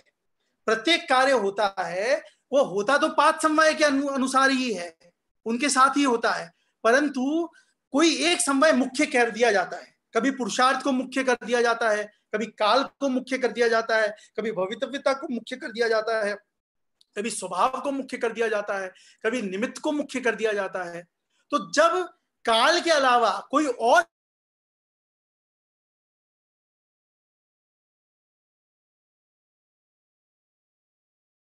जो थी ना उस निमित्त से देहांत हो गया, यानी अकाल, काल के अलावा कोई अन्य निमित्त मुख्य है।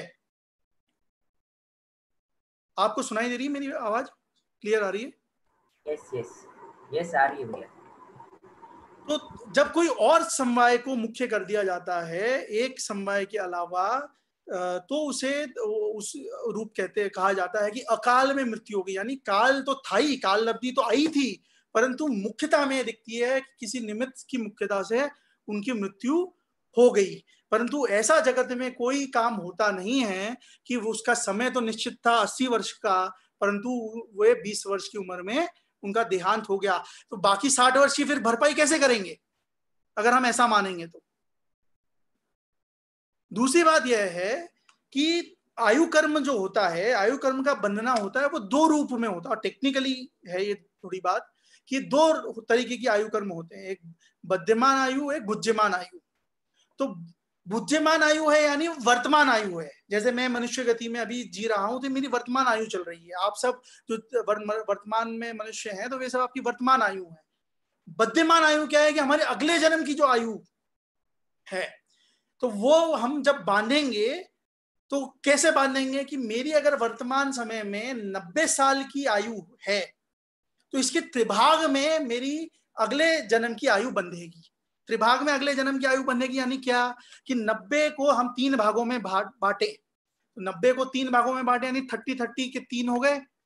अब वो त्रिभाग में से 2 भाग जब खत्म हो जाएंगे उसके बाद जो अंतर मुहूर्त होगा उसमें वो आयु बंधेगी अगले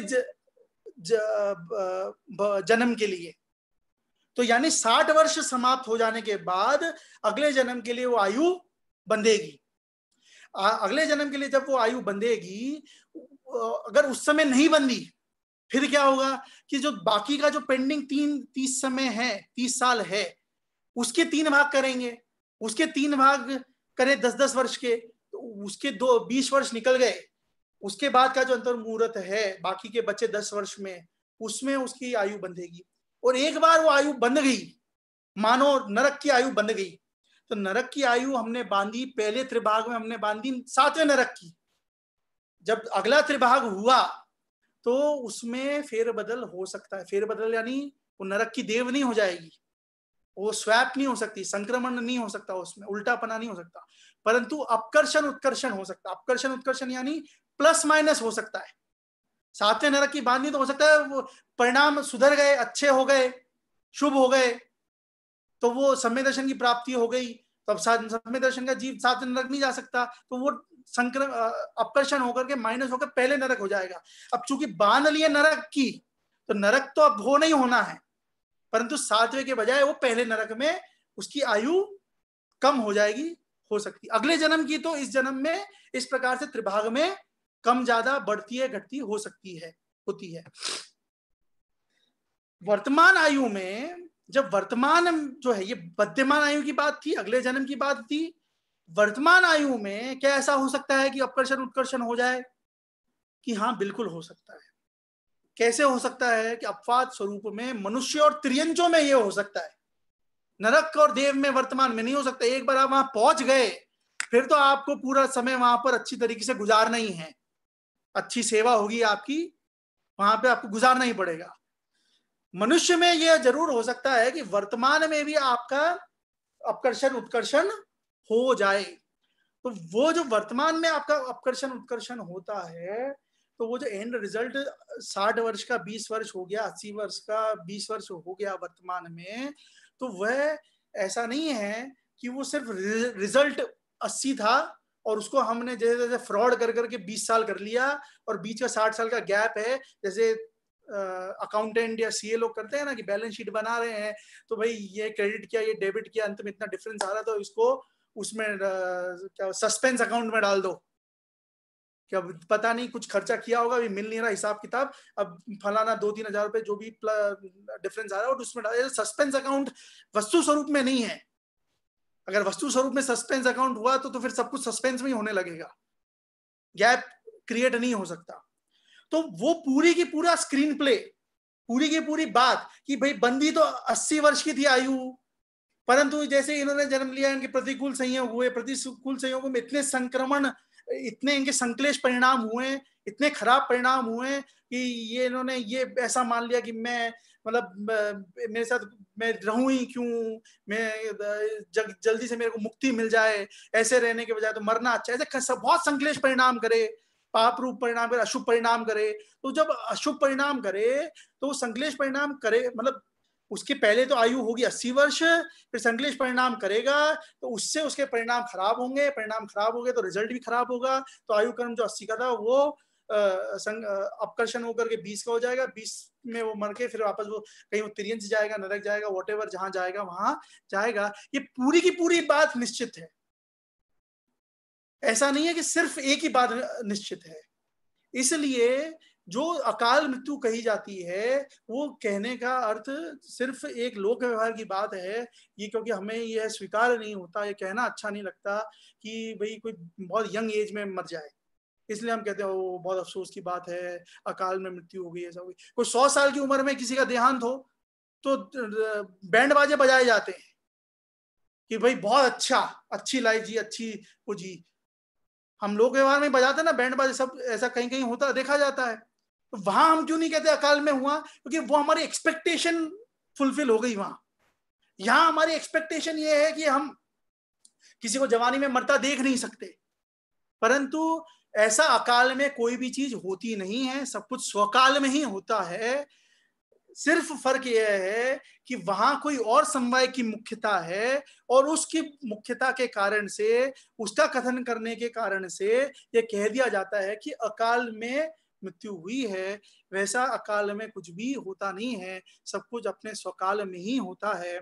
और देखिए, यह तो जैन दर्शन के आधार से अपन ने क्रमबद्ध पर्याय की चर्चा करी, अपन ने प्रथमान योग के उदाहरण देखे, अपन कल्याण योग के उदाहरण देखे। कल्याण योग के उदाहरण कैसे भाई, कल्याण योग में आता है क्या क्रमबद्ध पर्याय की बात? बिल्कुल आती है। 6 महीने 8 समय में 608 जीव मोक्ष जाएंगे, ऐसी बात आती है कि नहीं आती? कभी 609 हुए हैं क्या? हो सकते हैं क्या? कभी 300 हो सकते हैं क्या? 6 महीने 8 समय में 608 जीव मोक्ष जाएंगे और उतने ही 608 जीव निगोद से बाहर आएंगे। ये फिक्स है, इसमें कोई भी फेरबदल नहीं किया जा सकता। ऐसा नहीं हो सकता यार कि यार बहुत परिणाम लोगों के बहुत अच्छे हो रहे हैं, बहुत धर्म की प्रभावना हो रही है, सब लोग बहुत सम्यक दर्शन की बाढ़ आई हुई है, हर कोई सम्यक दृष्टि हुआ जा रहा है, सब अपनी आत्मा में ऐसे लीन हुए हैं, अब मोक्ष का ट्रैफिक बहुत बढ़ रहा है, जल्दी जल्दी भेजो, नहीं तो सब बीच में, अब जैसे आपको एक फाइल अपलोड करते हैं तो बीच में वो अपलोडिंग दिखाता है ना, वैसा कुछ हो सकता है क्या? भाई पाइपलाइन में बहुत है, ऐसा नहीं हो सकता। 6 महीने 8 समय में 608 जीव फिक्स हैं। हमारे ग्रंथों में प्रत्येक गति के जीव फिक्स हैं कि मनुष्य गति के इतने जीव हैं, तिर्यंस गति के इतने जीव हैं, देव गति के इतने जीव हैं, नरक गति के इतने जीव हैं। यहां तक कि गुणस्थान के जीव फिक्स हैं कि चतुर्थ गुणस्थान में 7 करोड़ लोग होंगे, पंचम गुणस्थान में 13 करोड़ लोग होंगे। मुनिराज कितने होंगे कि छठे गुणस्थान से लेकर चौथे गुणस्थान में 3 कम 9 करोड़ मुनिराज होंगे। फिक्स है भाई, एकदम प्रिसाइज नंबर दे रहे हैं ना आपको, 3 कम 9 करोड़, एकदम परफेक्ट संख्या जिसमें कोई डाउट नहीं है। तो ऐसी संख्या है, यानी सब कुछ फिक्स है ना। आप 1 मिनट पहले मोक्ष जा नहीं सकते, और अगर आपको एक संसार में रहना है तो 1 मिनट ज्यादा आप रह नहीं सकते। जब आपका काल पकेगा आप सोचो यार मैं तो संसार में ही अच्छा हूं, कहां मुझे मोक्ष भेज रहे हो, मुझे नहीं जाना मोक्ष, तो भी नहीं रह पाओगे आप। ऐसा फ्रस्ट्रेशन देखा जाता है कि पंडित जी बहुत समय से मैं स्वाध्याय कर रहा हूँ, प्रवचन कर रहा हूँ, या इतना पढ़ रहा हूँ, सुन रहा हूँ, आत्मा में लीन होने की कोशिश करता हूँ, ध्यान करता हूँ, पर मुझे सम्यक दर्शन क्यों नहीं हो रहा, क्यों नहीं हो रहा, क्यों नहीं हो रहा? अरे काल पकेगा तब होगा। ऐसे परिणाम करना भी, यह भी वो क्रमबद्ध पर्याय की सहज स्वीकृति न होना, तो पुरुषार्थ नहीं हो रहा है। आप सहज स्वीकार करोगे तो पुरुषार्थ कहा जाएगा। अगर उसके लिए भी अगर आपको ये हो रहा है कि मेरे को हो क्यों नहीं रहा सम्यक दर्शन, तो वह भी एक प्रकार से वो विकल्प है आपका, और वो भी आपके संसार का कारण ही बनेगा। अगर हमें निर्विकल्प होना है तो सारे विकल्प त्यागने होंगे, और जिस दिन काल लब्धि आएगी उस दिन कोई इस जगत की ताकत नहीं है कि जो हमें रोक सके कि हम संसार में रहना चाहें तो भी हम नहीं रह सकते। ऐसी बात हम कई बार करते हैं और यहाँ तक कर कि हम क्या अन्य दूसरे दर्शन वाले भी करते हैं। अगर आप पूर्व प्रधानमंत्री जब फाइनेंस मिनिस्टर थे मनमोहन सिंह, 91 जब इंडिया में लिबरलाइजेशन हुआ था, उनके उस पार्लियामेंट के भाषण को आप सुनोगे तो उन्होंने एक लाइन कही थी कि there is no power in this world who can stop an idea whose time has come। वापस रिपीट करता हूं, there is no power in this world who can stop an idea whose time has come। यानी ऐसी कोई ताकत नहीं है इस दुनिया में जो ऐसे आइडिया को, ऐसी बात को रोक सके, ऐसे सिद्धांत को रोक सके जिसका समय आ गया है। यानी उनका कहना यह था कि अब इंडिया को हम खोल रहे हैं, लिबरलाइज कर रहे हैं, तो अब तक तो बहुत लोग अड़चन लगाते थे, पर अब समय आ गया है, अब कोई इसे रोक नहीं सकता, और आज हम इंडिया को पूर्ण रूप से लिबरलाइज कर रहे हैं। तो ये समय समय पर बहुत लोग इसका प्रयोग करते हैं कि समय आ गया, जब समय होगा तब होगा, समय से पहले और भाग्य से ज्यादा ना आज तक किसी को मिला है ना मिलेगा, नियति अटल है, विनाश काले विपरीत बुद्धि, और अच्छे काल में अच्छी बुद्धि। तो हम इस नोट पर अपनी बात को यहां पर विराम लेंगे कि विनाश काले विपरीत बुद्धि है। जो भी इस जगत में परिणाम हो रहा है उसको हम बदल नहीं सकते, परंतु हम हमारे परिणामों को समझ जरूर सकते हैं, नाप जरूर सकते हैं। यदि हमारे परिणाम अंदर से निर्मल हो रहे हैं, स्वच्छ हो रहे हैं, सहज हो रहे हैं, हमारी आत्मा की अग्रसर हो रहे हैं, तो हमारी होनहार अच्छी है। इसलिए पूर्व क्षणवर्ती पर्यायों के सिलसिले से हमारे परिणाम निर्मल हो रहे हैं। यदि हमारे परिणाम खराब हो रहे हैं, हमें गुस्सा आ रहा है कि ये क्या कर दिया, सब कुछ बंद कर दिया, मेरा धंधा व्यापार चौपट हो गया, पहले बंद कर दिया, अब खोल दिया, पहले बंद ही क्यों किया था। यदि मेरे परिणाम फ्रस्ट्रेटेड हो रहे हैं, यदि मेरे परिणाम दुनिया भर के संक्लेश हो रहे हैं, तो हमें यह कोशिश करना चाहिए कि हम अपने परिणामों को धर्म मार्ग पर लगा करके उसे निर्मल करें, सहज करें, शुद्ध करें। ये सोचें कि भैया ये सब जो विकल्प कर रहा हूँ उससे कुछ बदलने वाला तो है नहीं, मैं अपने परिणाम खराब कर रहा हूँ, और उसे सहज लाएं, समता में लाएं अपने परिणामों को। और अगर हम अपने परिणामों को समता में लाने में सफल हो गए तो निश्चित रूप से हमारी भविष्यता भी अच्छी होगी और हम पूर्ण सुखी ऐसे होने के मार्ग पर अग्रसर जरूर होंगे। इसी बात से मैं आपको अंत में दो बात और कहना चाहता हूँ। ज्यादा लंबा तो नहीं हो रहा विवेक जी? आप अभी कंटिन्यू रखिए, प्रश्न भी पूछेंगे, हमारे पास समय है, आपके पास होना चाहिए। अरे बिल्कुल बिल्कुल बिल्कुल समय है। हाँ, दो तीन चीजें और मैं कहना चाहता हूँ कि आज का जमाना बहुत अच्छा जमाना है ना। धर्म के जो न्याय ग्रंथ होते हैं उनमें उदाहरण आता है कि हाथ में रखे आंवले के समान मैं उसे विशद देख सकता हूँ, है ना, विशद ज्ञान को कहने के लिए। तो आज का जमाना बहुत अच्छा है। आजकल अपन इस बात को ऐसा कह सकते हैं कि हाथ पे रखे मोबाइल के समान हम दुनिया की सारी चीजें देख सकते हैं, समझ सकते हैं। हम यहाँ दूर बैठ करके एक दूसरे की बात सुन रहे हैं, फोटो देख रहे हैं, है ना, वार्तालाप कर रहे हैं। आप YouTube पे एक लाइन सर्च करिएगा जो अपना आज का विषय है, क्या सब कुछ निश्चित है, उसके इंग्लिश ट्रांसलेशन को, इज एवरीथिंग डिटरमाइंड। यह लाइन सर्च करिएगा, इज एवरीथिंग डिटरमाइंड। वर्तमान के एक बहुत सुप्रसिद्ध वैज्ञानिक थे जिनका नाम था स्टीफन हॉकिंग्स। अब शायद उनका देहांत हो गया। वे एक फिजिक्स के, क्वांटम फिजिक्स के साइंटिस्ट थे और उन्होंने इस बात को सिद्ध किया है कि हाँ, यस एवरीथिंग इज डिटरमाइंड, हाँ सब कुछ निश्चित है, आप कुछ भी फेरबदल नहीं कर सकते। तो वो जो इंग्लिश में उनके से जो प्रश्न उत्तर करते हैं तो वो कहते हैं कि फिर फ्री विल का क्या, फ्री विल का क्या, स्वतंत्र इच्छा का क्या, is there no free will. वो ऐसा क्या पूछते हैं उनसे, तो बोलते हैं yes there is no free will, आप जो भी चाहोगे आप कर लोगे, ऐसा नहीं है। तो बहुत वो हो गए। तो फिर वही प्रश्न उन्होंने किया कि फिर मर्डर करने वाले को जेल में क्यों बंद करते हो, चोरी करने वाले को जेल में क्यों डालते हो? कि भाई वोट डालना तो जरूरी है, किया तो उसी ने है ना। वो अलग बात है कि वो करना ना करना उसके हाथ में नहीं था, होना तो ऐसे ही था, परंतु वह करता तो वही है उस कर्म का। उस बात पर उन्होंने बहुत अच्छी रिसर्च करी है और उनका एक ऐसे है, निबंध है, इज एवरीथिंग डिटरमाइंड, और उसका कुछ अंश यूट्यूब पे भी किसी ने वीडियो बनाकर डाला है। साथ ही साथ उसी में एक एक्सपेरिमेंट किया है उन्होंने हमारे माइंड के साथ। उन्होंने क्या किया, ये माइंड के यहाँ पर उन्होंने इलेक्ट्रोड्स रख दी, तो माइंड में जो जो विकल्प होता है उस विकल्प को मैप करते हैं, माइंड मैप करते हैं। तो जैसे हम जब भी सोचते हैं, कुछ सोचेंगे तो वो कंप्यूटर पे देखोगे तो वो लकीर, वो ग्राफ ऐसा ऊपर जाएगा, ऐसा जैसे शेयर बाजार का ग्राफ ऊपर नीचे जाता है ना, तो हम जैसे कुछ भी सोचेंगे बोलेंगे तो वो ऐसा ऊपर जाएगा, फिर हम जो करेंगे फिर ऊपर जाएगा। तो उन्होंने वो एक्सपेरिमेंट करके कोई टास्क दी और उसके साथ समय, एक एक समय को नापा, कि टास्क दिया कि भाई हमने आपके सामने एक प्रश्न रखा कि ये कौन सा रंग है, आपने कहा कि ये रंग है, लाल रंग है।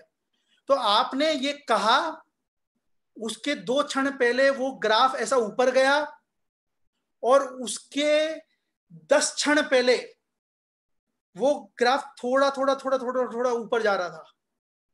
जैसे ही आपने सोचना शुरू किया तो वो और थोड़ा ऊपर गया, फिर जैसे ही आपने कहा तो वो एकदम से बहुत पीक पे गया, ऊपर गया, और जैसे ही आपने वो कह दिया उसके बाद वो एकदम से नीचे आ गया।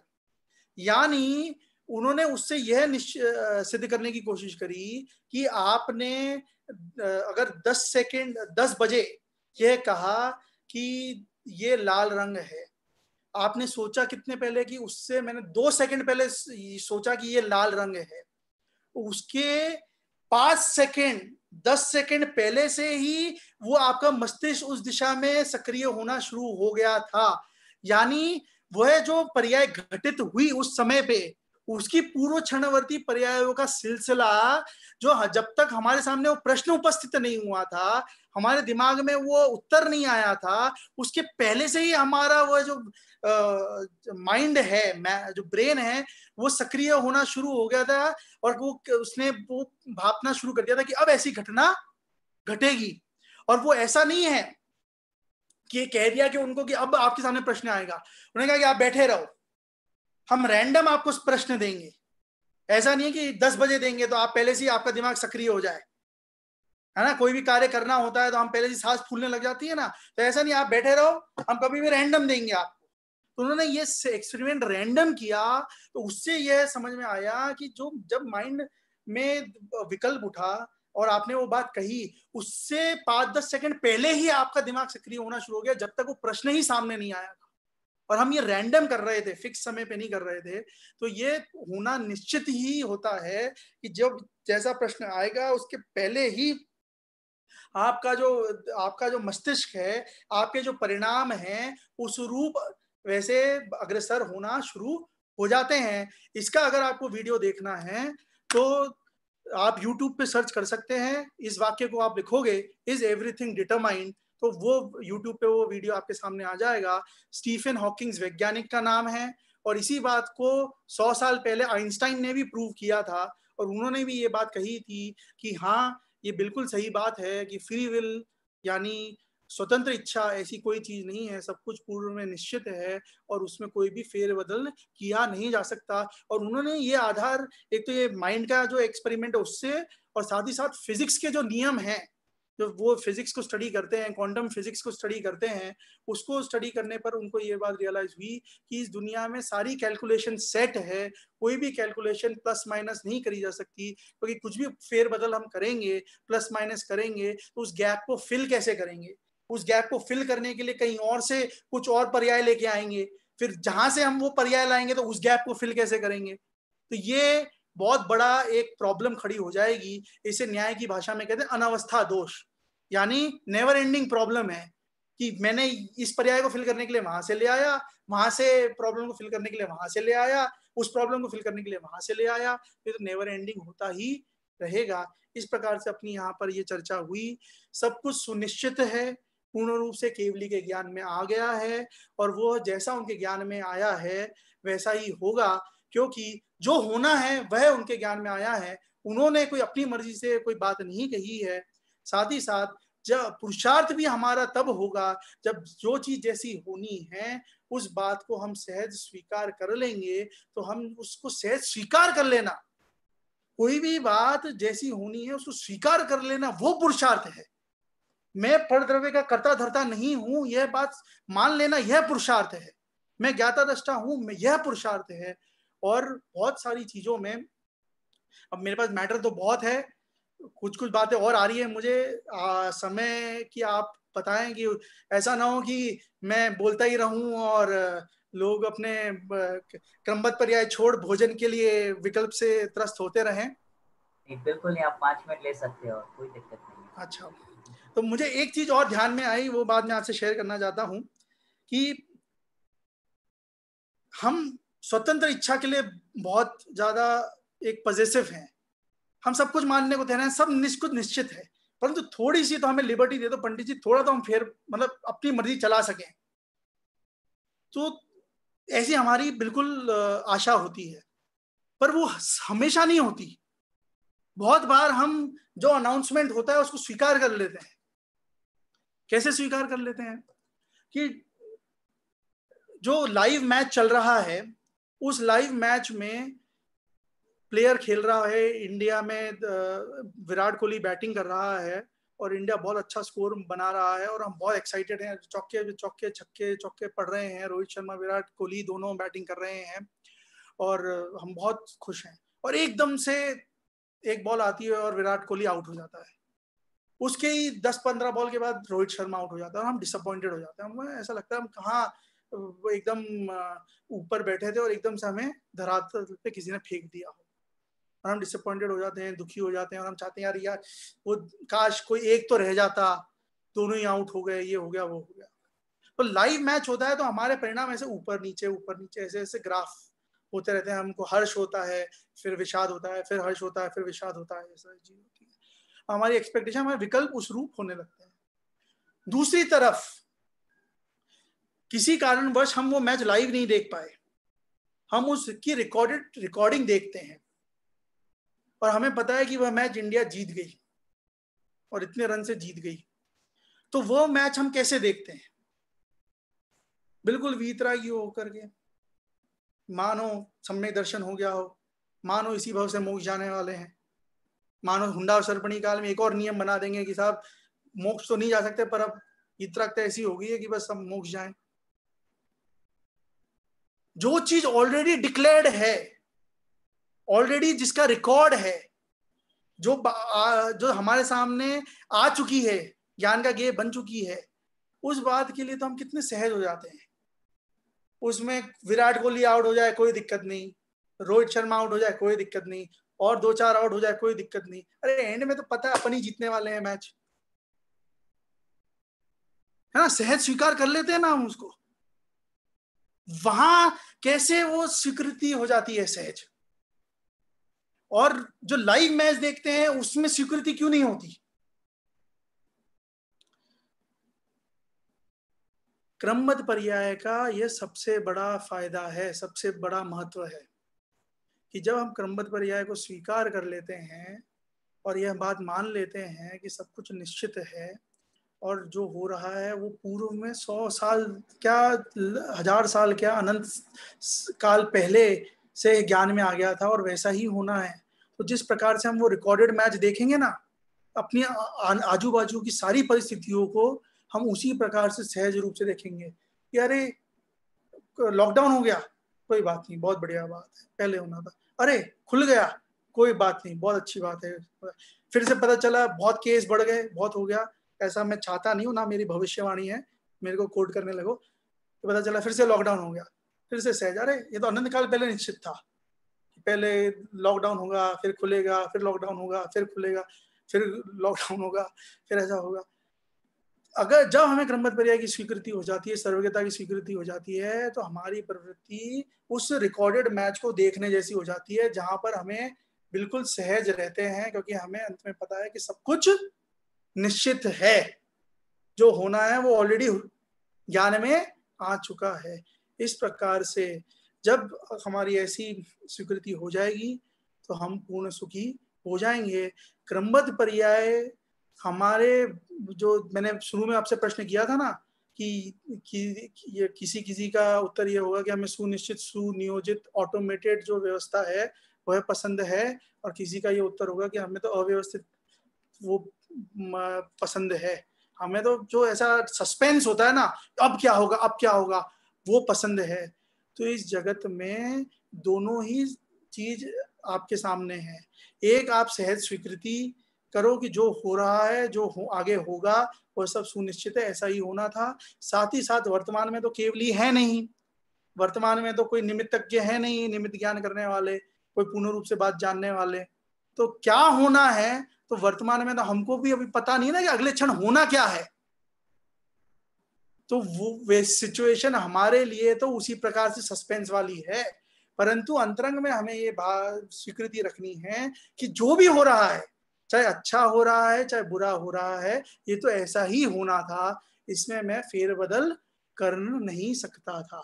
सस्पेंस हमारे लिए पूरा बना हुआ है क्योंकि हम छद्मस्त हैं, वर्तमान में केवली है नहीं, परंतु हमें अगर हमारा कल्याण करना है तो इस बात की सहज स्वीकृति रखना भी उसी प्रकार से पूर्ण आवश्यक है, तो ही हम सुखी हो सकते हैं। इस प्रकार अपनी बात यहाँ पर हुई।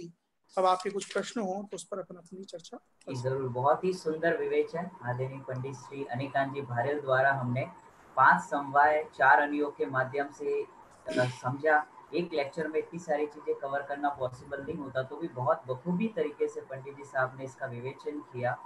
आदरणीय छोटे दादा हमारे भारेल साहब की पुस्तक आप जरूर पढ़े, क्रमबद्ध पर्याय विषय को और अच्छे समझने के लिए वहां से जरूर पढ़े। उसमें पुरुषार्थ के संबंध में बहुत अच्छी लाइन आती है जो अनिकांत जी ने भी कही कि कुछ करना या नहीं करने का नाम पुरुषार्थ नहीं है, कुछ करना या नहीं करने का नाम पुरुषार्थ नहीं है।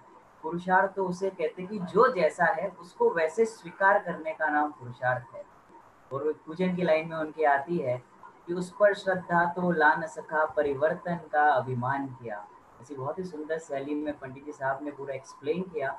बहुत सारे मैसेजेस आए कि निर्भर हो गए सुन के। क्रमबद्ध पर्याय का विषय ही ऐसा है कि जितने भी अब तक भगवान बने और जितने भगवान बन रहे हैं, सारे इस क्रमबद्ध पर्याय को समझ के ही बनेंगे, इसको समझे बिना पॉसिबल ही नहीं है। आदरणीय दादा की पुस्तक में क्रमबद्ध पर्याय में उन्होंने एक प्रस्तावना में एक सुंदर बात कही है कि उनका जीवन भी इसी विषय को समझ के बदला था, क्रमबद्ध पर्याय के विषय को। ऐसे हमारे आदरणीय दादा भी हमारे साथ है, मैं आशा करता हूँ कि वो हमें जरूर मार्गदर्शन देंगे 2-4 लाइन बोल के, ऐसी हमारी आशा है। बहुत ही सुंदर विवेचन और बहुत ही बेसिक स्वाध्याय ग्रुप की ओर से अनिकांत जी भारेल का बहुत बहुत आभार, उन्होंने हमें अपना समय दिया। हाँ जी दादाजी। अनिकांत का पूरा व्याख्यान मैंने सुना है, मुझे इतना अच्छा बोलता है, इसका भी मुझे पूरा पक्का भरोसा हुआ है। बोलना तो अच्छी बात है, लेकिन श्रद्धा इतनी पक्की है क्रमबद्ध पर्याय की, इस बात की मुझे बहुत बहुत खुशी है कि मेरी 3 पीढ़ी में तो क्रमबद्ध पर्याय कम से कम चली गई। जितनी पीढ़ियां भविष्य की हों, 4-5 पीढ़ी हो गई हैं, तो उन सब में कम से कम एक क्रमबद्ध पर्याय चली जाए, ये मेरी बहुत पक्की भावना है और जो मुझे आज सफल होती हुई दिखाई। बहुत धन्यवाद दादा, छोटे दादा का, उन्होंने मार्गदर्शन किया। उनका पूरा जीवन ही क्रमबद्ध पर्याय के विषय पर बोलने में उन्होंने इतने सारे प्रवचन किए। उनके प्रवचन जरूर सुने, सहजता पर प्रवचन हुए, बहुत ही सुंदर प्रवचन इस क्रमबद्ध पर्याय की सिद्धि करते हुए। अभी हमारे पास ज्यादा समय नहीं, किसी के प्रश्न हो तो आप हाथ ऊपर कर सकते हैं। तब तक नरेश भाई साहब हमारे साथ जो गेस्ट हैं विजय अंकल जी, उनसे हम नहीं, कोई गेस्ट नहीं है, हमारे जो मार्गदर्शक विजय अंकल जी हैं वो 2 शब्द कहेंगे। विजय अंकल जी, एक सेकंड। हाँ जी, सभी को जय जिनेन्द्र, सभी को जय जिनेन्द्र। अभी हमारे बीच जयपुर निवासी चिरंजीव अनिकांत भारेल टोडरमल स्मारक से शास्त्री हुए हैं। ये हमारे पुराने परिचित भाई परमात्मा प्रकाश जी के सुपुत्र एवं मेरे परम आदरणीय गुरु श्री हुकमचंद जी भारेल के सुपुत्र हैं।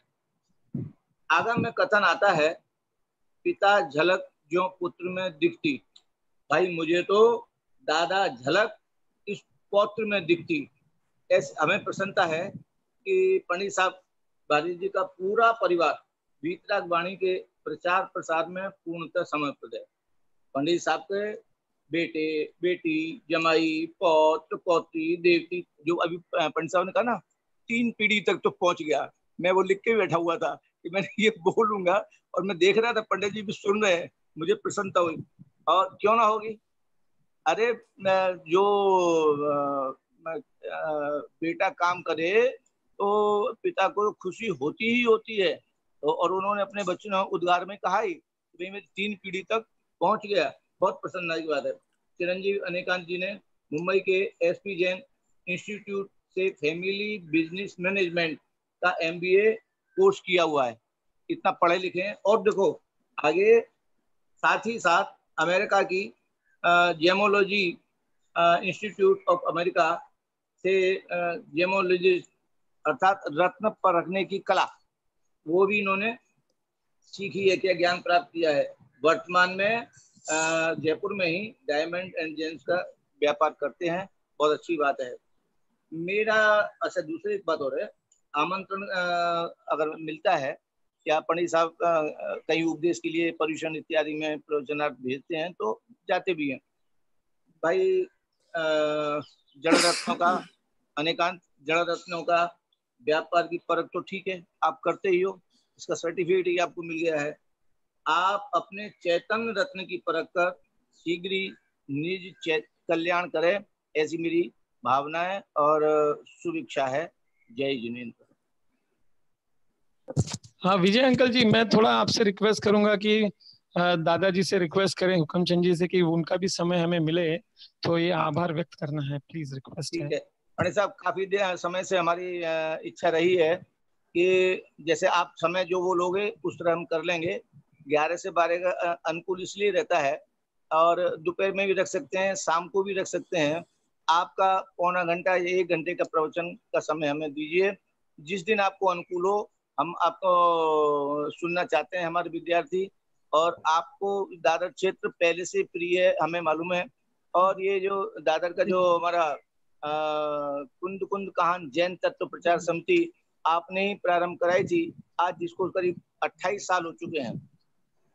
जब हमने यहाँ पर इंद्रध्वज मंडल विधान रचाया था शांति भाई उनके परिवार के द्वारा, तो उस वक्त इस संस्था की स्थापना आपने करी थी। तो बीच बीच में आप हमें थोड़ा जागरूक करते रहा करो।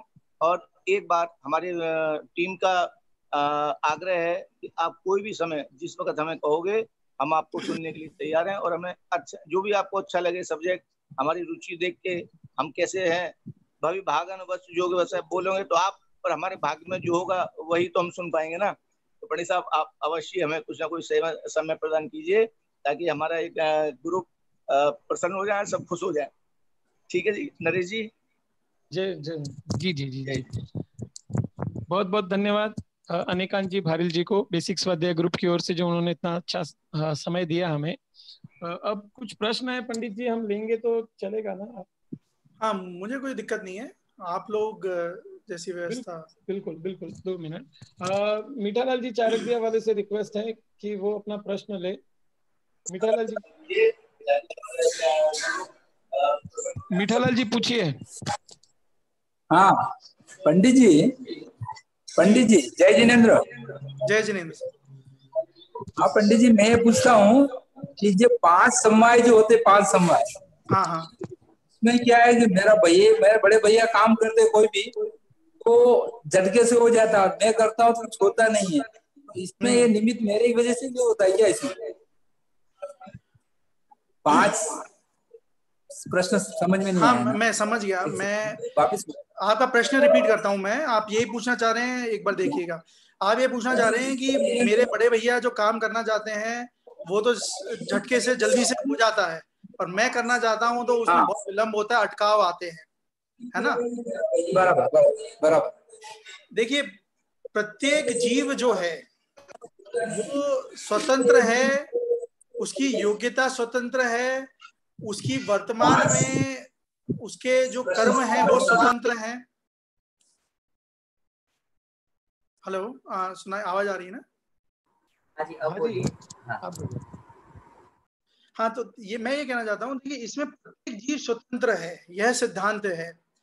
अब आप कहोगे कि भाई मेरे बड़े भैया का काम तो जल्दी से हो जाता है, मेरा काम जल्दी से नहीं होता है। तो वे उनके जो उनका जो क्षयोपशम है, उनके जो कर्म है वे स्वतंत्र हैं, आपका क्षयोपशम, आपके जो कर्म है वह स्वतंत्र है। ये तो संसार की बात हुई। मोक्ष मार्ग में भी स्वतंत्रता है।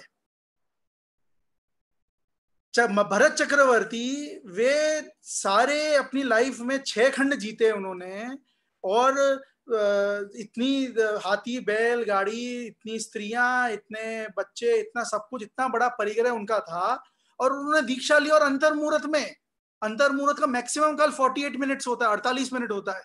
उन्होंने पूरा तो ये सब परिग्रह और ये संसार बढ़ाया, 6 खंड जीते और दीक्षा लिया, अंतर्मुहूर्त में मोक्ष चले गए। और उसी दूसरी तरफ बाहुबली, वे उनसे पहले दीक्षित हो गए, और वे इतने लंबे काल तक मतलब उसी दीक्षित उसमें ही रहे। आदिनाथ भगवान के बारे में आता है कि वे जब दीक्षा ली उन्होंने, तो उनको बहुत समय तक आहार नहीं मिला, वे वही मुनि राज अवस्था में ही रहे। तो प्रत्येक जीव की योग्यता, उसकी उस संबंध में समझो काललब्धि, चाहे वो मोक्ष मार्ग की हो, चाहे वो संसार मार्ग की हो, वो स्वतंत्र है। और हो सकता है कि उनके अंतराय कर्म, जैसे मैं संसार की अपेक्षा कह रहा हूं ये बात आपसे, कि उनके आपके बड़े भैया उनका क्षयोपशम बेटर होगा, उनका अंतराय कर्म का उस जाति का जो उदय होगा वो थोड़ा क्षीण होगा, आपके हो सकता है उस जाति का उदय थोड़ा उग्र हो। तो ये सब पर है। कर्म जो है, बाह्य जो कार्यकलाप हैं, ये सब पराधीन है ना। बाह्य जितने भी कार्य होते हैं वो सब पराधीन है। उसका होना नहीं होना, उससे हमारे अंतरंग की योग्यता का कोई मेल वो नाप नहीं है। हम भी उतने ही योग्य हैं कि हम पूर्ण ज्ञानी होकर के मोक्ष प्राप्त मोक्ष मार्ग प्राप्त कर सकते हैं, और वे भी उतने ही हैं। फर्क अपने अपने क्षयोपशम का और कर्म का संसार की अपेक्षा से होता है। कभी भी अपने स्वयं को किसी अन्य से आप कंपेयर मत कीजिए। मेरा कहना तो यह है, आप अपनी चाल को अपने हिसाब से चलिए। एक जन है जो अपनी चाल से फास्ट होता है, वो 100 की स्पीड से दौड़ता है, एक जन है 10 की स्पीड से दौड़ता है। तो आप अपने हिसाब से धर्म मार्ग में आगे बढ़े, वे अपने हिसाब से धर्म मार्ग में आगे बढ़े। बहुत सुंदर। ठीक है, अगले प्रश्न के लिए दिनेश जी। जय जिनेन्द्र पंडित जी। जय जिनेन्द्र।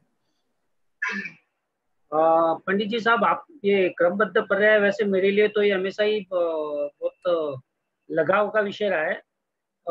आज आपने बहुत ही साइंटिफिकली वगैरह भी समझाया है इसको।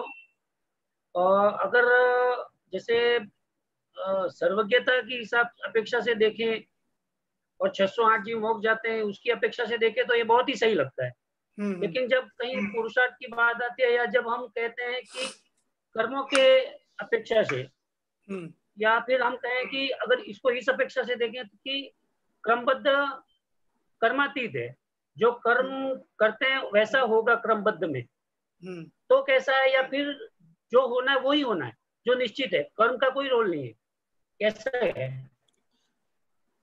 इसमें ऐसा है, देखिए फंडामेंटली जो अपन ने चर्चा करी है कि सब कुछ निश्चित है। तो क्या क्या निश्चित है? सिर्फ एंड रिजल्ट निश्चित नहीं है, उसके पहले की पूरी जो प्रक्रिया है वह भी निश्चित है।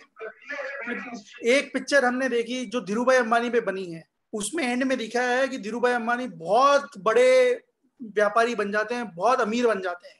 तो एंड वो है, परंतु उसके साथ साथ उस फिल्म में ये भी तो दिखाया है कि उन्होंने बहुत मेहनत करी, उन्होंने बहुत उतार चढ़ाव देखे, उन्होंने पहले यहाँ पैसा कमाया, फिर वो पैसा यहाँ डूब गया, और फिर से बाउंस बैक किया, फिर और वो किया, फिर बीच में तबीयत खराब हो गई, फिर ऐसा हो गया। तो मतलब सिर्फ एक चीज निश्चित नहीं है, एंड रिजल्ट निश्चित नहीं है, उसके साथ साथ जो कर्मों का उदय आएगा वह निश्चित है, उसके साथ साथ आपका जो पुरुषार्थ होगा वह निश्चित है, उसके साथ साथ जो आपका सांसारिक कार्यक्रम होगा वह निश्चित है, उसके साथ साथ आपका जो अंतरंग के परिणाम होंगे वो निश्चित हैं। आप परिणामों को भी कंट्रोल नहीं कर सकते, आप गहराई से देखेंगे तो, कि मेरे इस क्षण में ऐसे ही परिणाम आने हैं। अगर मुझे गुस्सा आना है तो गुस्सा आएगा ही आएगा, अगर मुझे किसी के ओर प्रेम आना है तो आएगा ही आएगा। अगर मुझे जलन होनी है तो वो आएगी ही आएगी, हम बदल नहीं सकते उसको। वो पूरी सब कुछ निश्चित, अपने परिणाम निश्चित हैं, बाहर की व्यवस्था निश्चित है, क्रियाकलाप निश्चित है, कर्म निश्चित है, मतलब सारी चीजें निश्चित हैं। मोक्ष जाना, यही तो बात है कि मोक्ष जाना भी निश्चित है। हम चाहें कि हम इसी भव से मोक्ष चले जाएं तो ऐसा नहीं हो सकता। जब होगा तभी होगा। मारीच का जीव है, वो चाहता था मैं तो आदिनाथ के साथ ही मोक्ष चले जाऊं, परंतु ऐसा नहीं हो सकता था। यह निश्चित था कि एक कोड़ा कोड़ी सागर के बाद तीर्थंकर होकर के ही मोक्ष जाओगे। और एक कोड़ा कोड़ी सागर के लिए रहने का मतलब क्या है कि ये कोड़ा कोड़ी सागर रहने का मतलब यह है कि अकौआ बनोगे। अकौआ एक मतलब एकेंद्रीय जो पेड़ होता है वह, तिर्यंज गति के जीव बनोगे, नरक जाओगे, चक्रवर्ती भी बनोगे, मतलब दुनिया भर की सारी चीजें होगी। तो सारी प्रक्रिया निश्चित है, हमें परिणाम भी निश्चित हैं। कुल मिलाकर के हम उस परिणाम के कर्ता तो हैं, परंतु फेरफार करता नहीं है।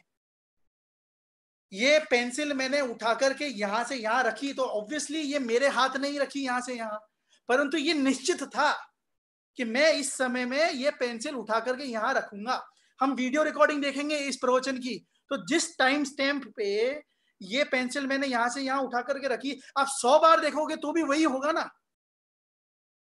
तो वो कीलित हो गया उस समय में। अब वो 1000 बार देखोगे, लाख बार देखोगे तो वैसा ही होगा। और ये पहले से ही कीलित है, मान लो समय में, हमें आपको पता नहीं है। इसलिए जो हो रहा है उसके हम कर्तापना तो आएगा, आएगा मतलब कहा जाएगा। हमारी अंतरंग की मान्यता में हमें सुधार करना है। दूसरी बात, हमें ये बात सुधार करनी है कि हम इसे बदल नहीं सकते। जो होना है वह होकर के ही रहेगा। हम चाह करके भी कोई भी परिवर्तन नहीं कर सकते। मेरे बाल झड़ जाए तो मैं चाह करके भी कितना ही तेल मालिश करूं, वो गए सो गए। आप कृत्रिम रूप से ऊपर से लगा दो, विग लगा दो, बात अलग है, पर वे गए सो गए। दुनिया की कोई ताकत नहीं रोक सकती उसे। हम फेर बदल नहीं कर सकते। आशा करता हूं आपके प्रश्न का उत्तर आपको मिल गया होगा। बहुत सुंदर। दिनेश जी। नहीं पंडित जी, हाँ पंडित जी साहब। हाँ जी। तो हम ऐसा नहीं कह सकते कि जैसे मारीची का जो आपने उदाहरण दिया, हाँ, तो मारीची ने ऐसे कोई निदति कर्म का कोई बंधन किया हो कि भाई उनको एक कोड़ा कोड़ी सागर के बाद ही मोक्ष होना है, या फिर तीर्थंकर प्रकृति का बंध बनना है, तो उसमें कर्मों का रोल उसमें ला सकते हैं क्या कि फिक्स है, ऐसा ही कहना है अपना? नहीं, इसमें देखिए कि एक कोड़ा कोड़ी सागर जो है वह बहुत बड़ा काल है। तीर्थंकर प्रकृति एक कोड़ा कोड़ी सागर पहले बंधती ही नहीं है। इतने लंबे तीर्थंकर प्रकृति का काल अभी मैं श्योर नहीं हूं, पर तीर्थंकर प्रकृति बंधती है तो वो मैक्सिमम 3 या 4 भव में मोक्ष जाना श्योर है होता है उसका।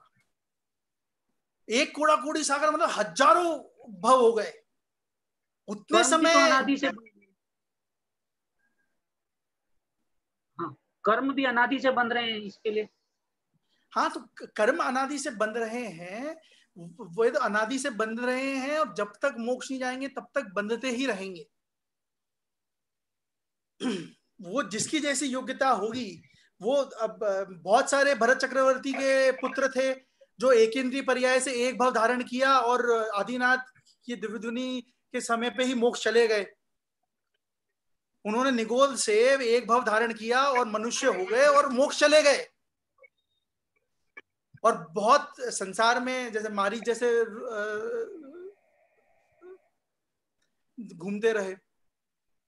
तो तीर्थंकर प्रकृति का जो बात है, तीर्थंकर प्रकृति एक कोड़ा कोड़ी सागर पहले नहीं होती है, और वह मैक्सिमम, अब 100% श्योर नहीं, पर वो 3 या 4 भव का ही उसका समय है।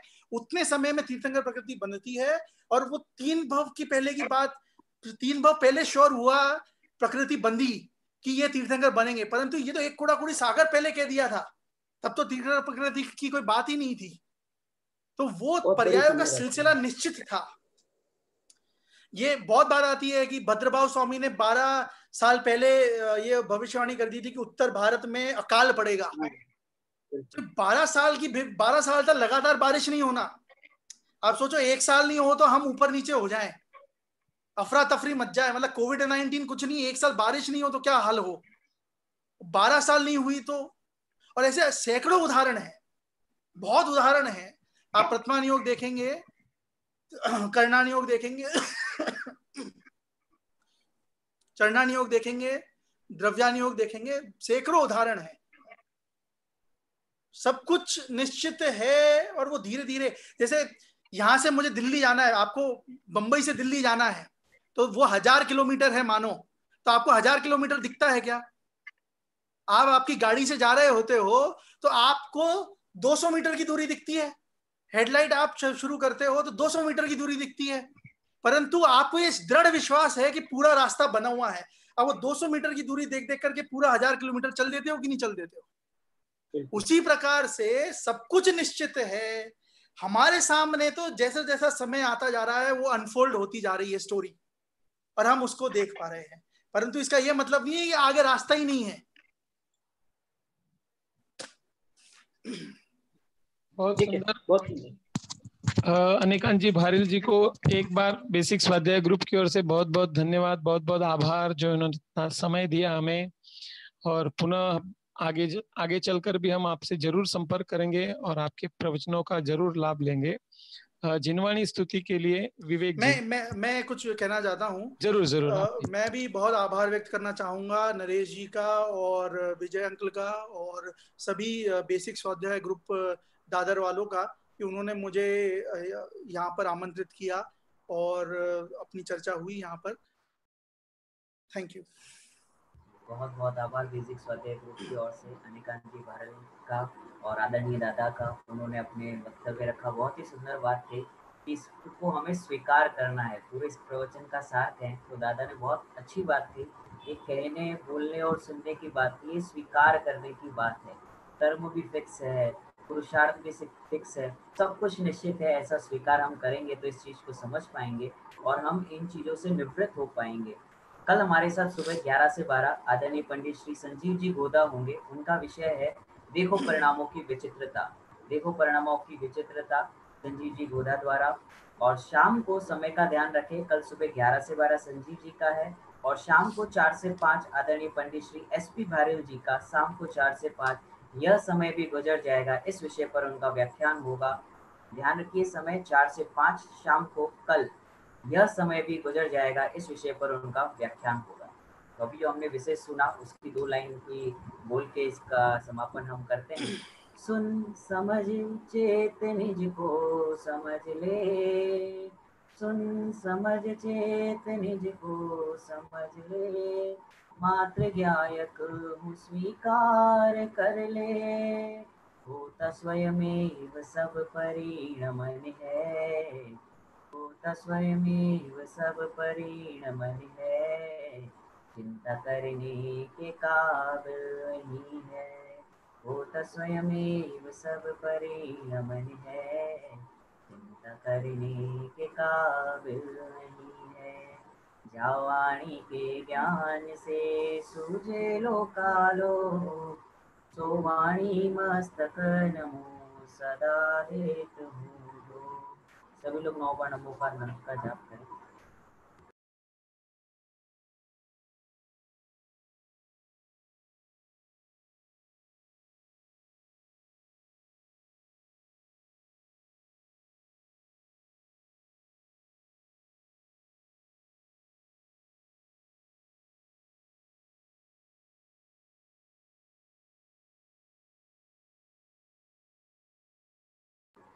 बोलिए परम उपकारी जिनवाणी माता की जय हो, महान जैन धर्म की जय। सभी को जय जिनेन्द्र।